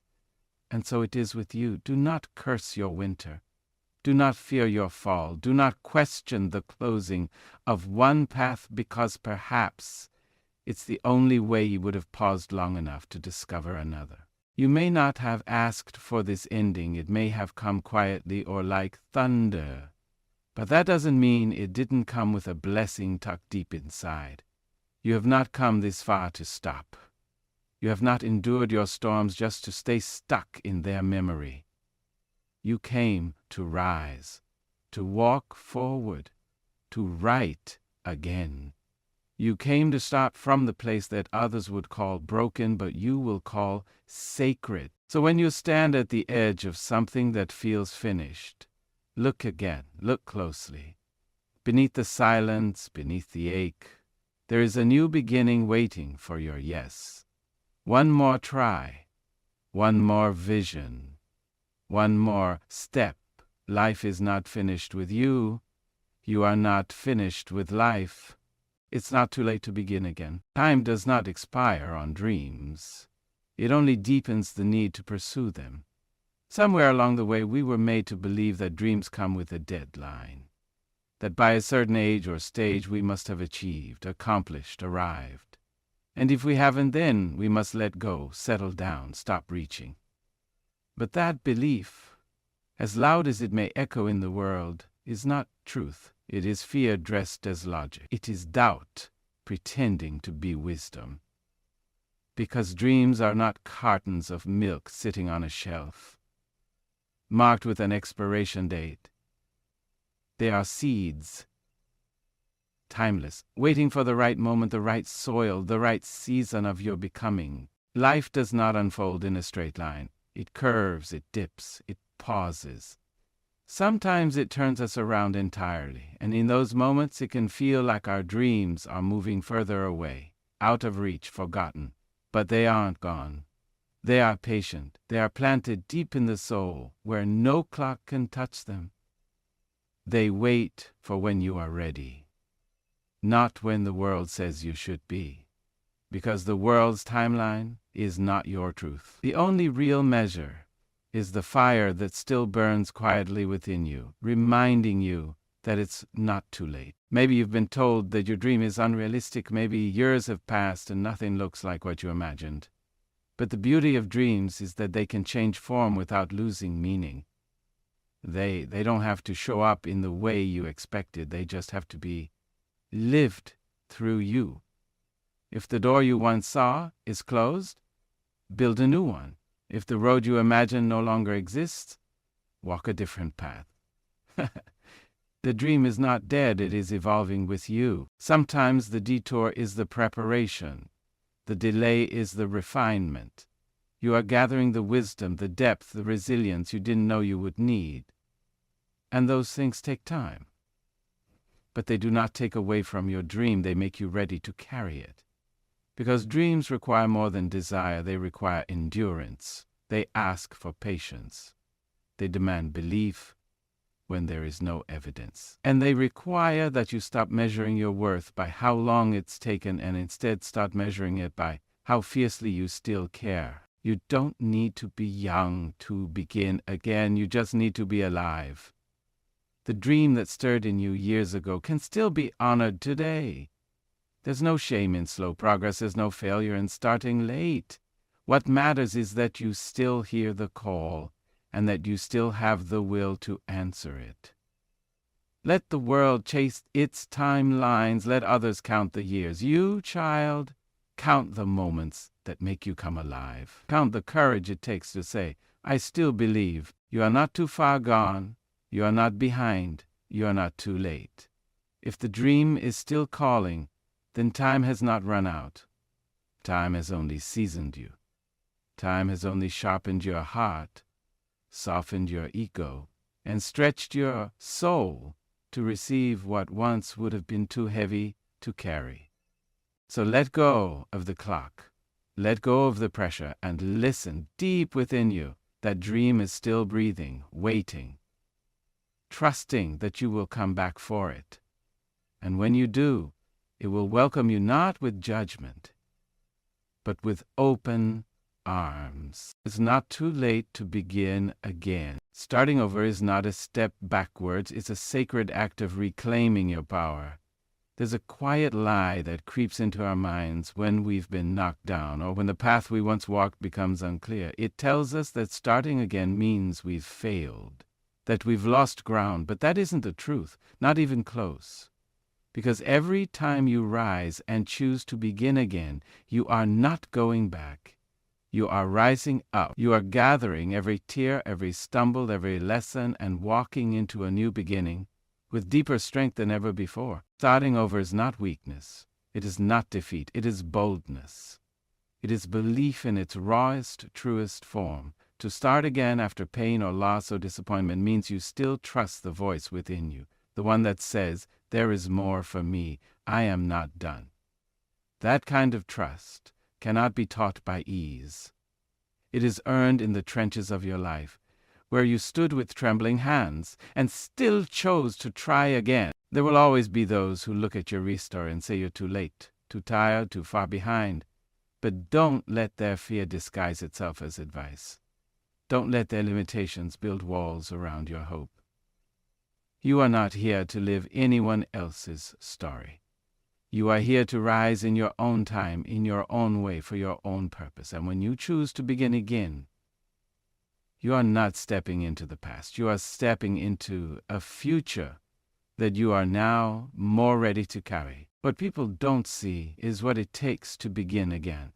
They don't see the nights you wrestled with doubt, the days you sat quietly and asked life for one more sign, one more reason to go on. They don't see the way your heart cracked open and let the light in.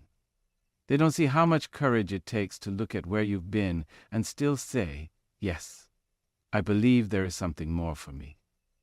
But you see it, and that's enough. Every great journey is marked, not by how smooth the road is, but by how many times the traveler decided to keep going. The greatest power we have is not perfection, it's resilience. The ability to start from where we are, not where we wish we were, and still move forward with dignity and faith.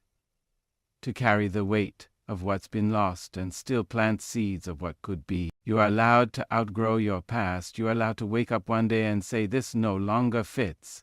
I need to begin again. That choice is not selfish. It's sacred. Because you are honoring the quiet call inside of you that knows your story is not finished.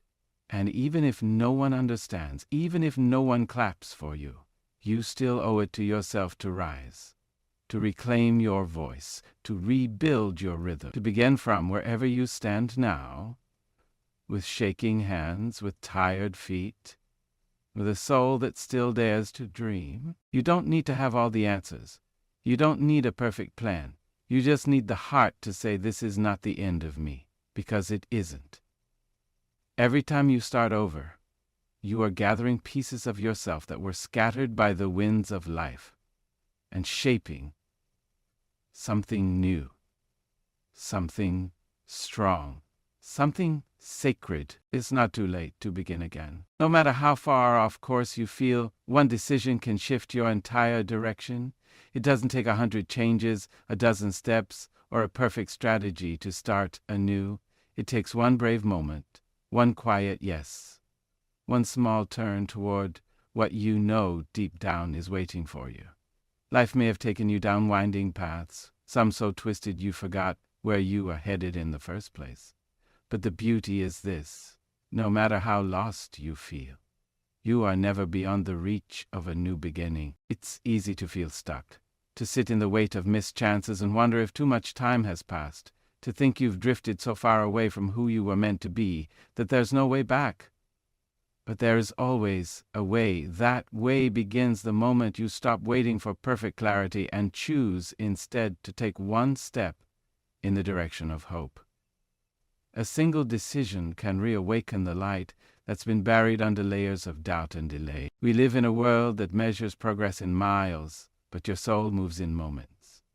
Don't underestimate what one shift in thinking can do, what one act of courage can start. You don't have to see the whole staircase to begin the climb. You just have to believe that the next step is worth it. You may not feel ready. You may not feel strong. But readiness is not a feeling, it's a choice. And strength comes in the doing, not the waiting. Perhaps you've been waiting for a sign, something loud, something unmistakable, but sometimes the sign is your own restlessness. That stirring in your chest, that whisper that says, this isn't the end. There's more for you. Listen to it, trust it, honor it with action. The smallest act in the direction of your becoming carries the weight of everything you've ever hoped for. The truth is, life doesn't require that you have it all figured out. It only requires your willingness to show up, to keep choosing yourself even when the path is foggy, to believe that your story is not stuck. It's simply shifting. And the shift begins with you. One decision, one moment where you stop shrinking and start showing up fully for your vision, for your peace, for your purpose. No matter how far you think you've strayed, you are never disqualified from grace. There is no distance too great that one step can't begin the journey back to yourself. And you don't need the world's permission to make that choice. You already have everything you need inside of you to pivot, to change, to rise. It could be the decision to let go, to begin healing, to say yes to a dream you left behind, or no to a life that doesn't serve your soul anymore. Whatever it is, that one choice becomes the turning point, and the moment you choose it, the path starts to unfold again. Slowly, gently, but with power. You may not feel the shift instantly, but trust that it has begun.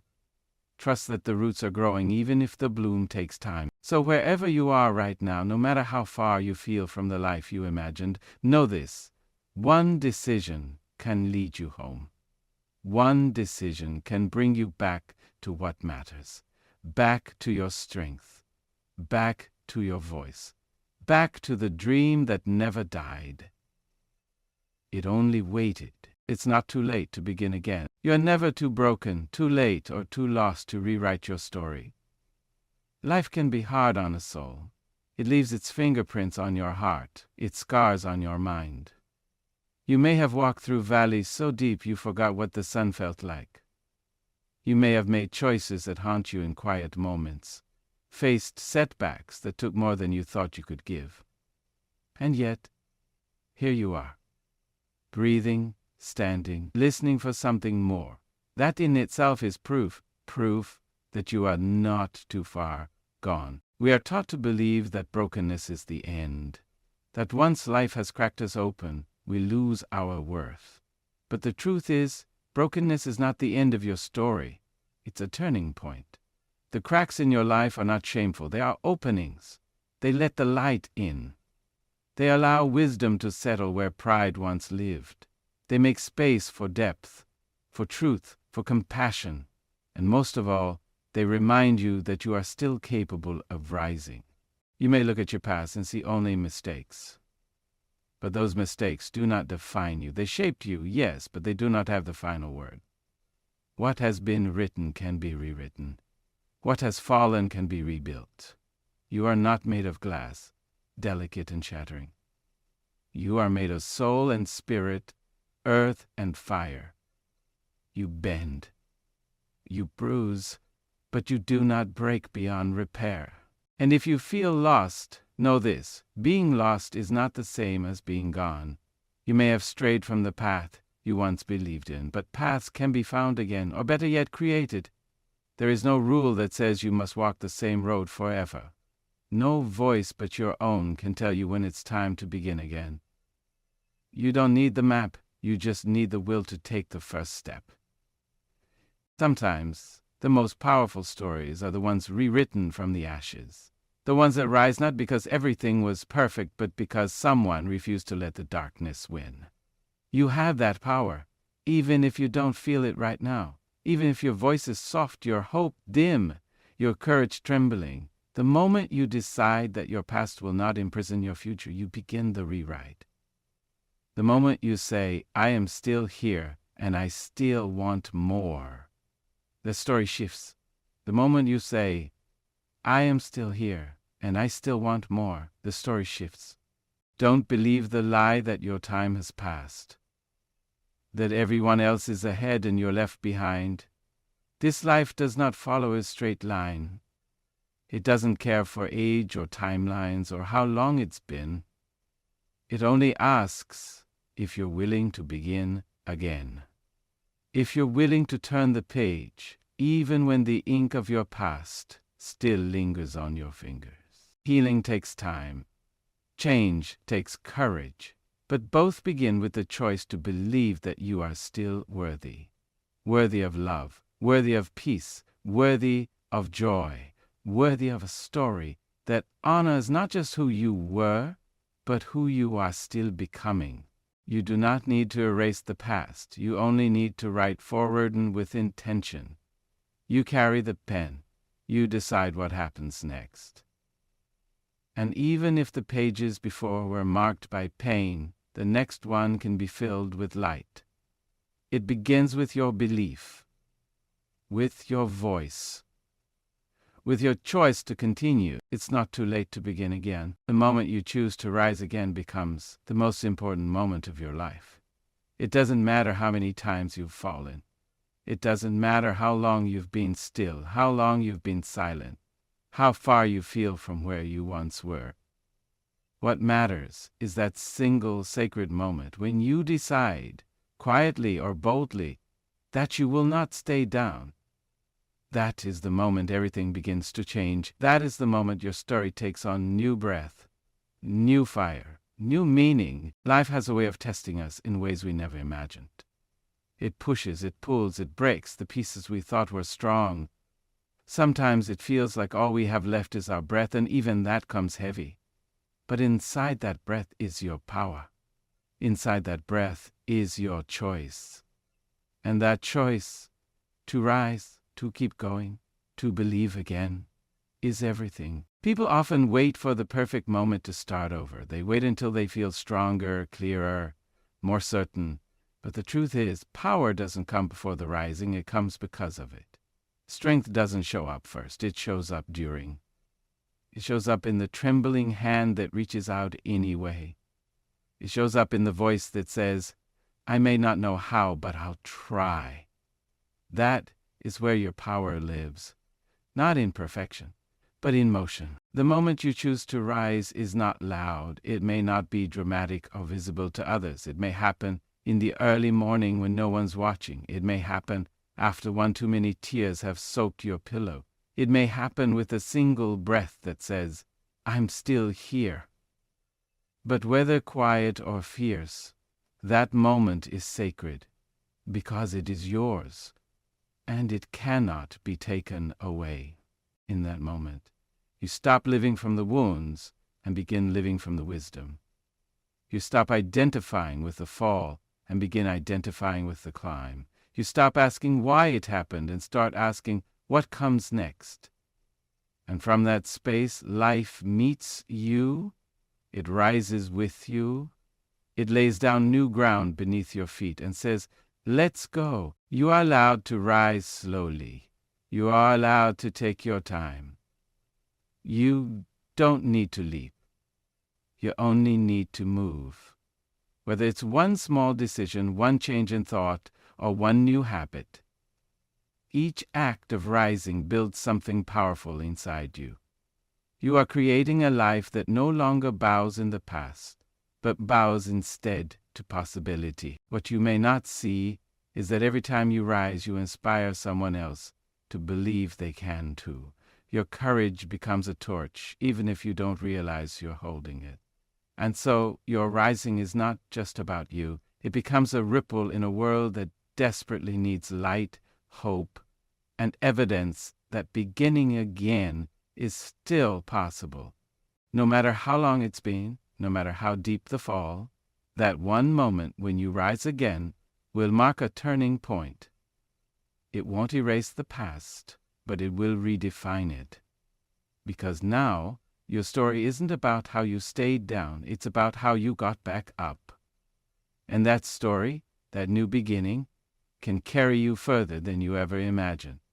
It's not too late to begin again. So here we are, standing at the edge of everything you've been and everything you're still meant to be. You've heard it now, not once, but over and over. Your past does not define you, your detours do not disqualify you, and your brokenness is not the end of your story. The time is not lost, the dream is not dead, and you, dear soul, are not too late. Every breath you take is another invitation to rise, to shift, to begin again. Whether your step is bold or trembling, it matters. Whether your faith is loud or whispering, it's enough. Let this be the moment you claim your comeback, not with noise or applause, but with the quiet, powerful truth that your life still holds more. More healing, more beauty, more purpose. And it all begins the moment you say yes to trying again. May you walk forward with grace. May you meet yourself with gentleness.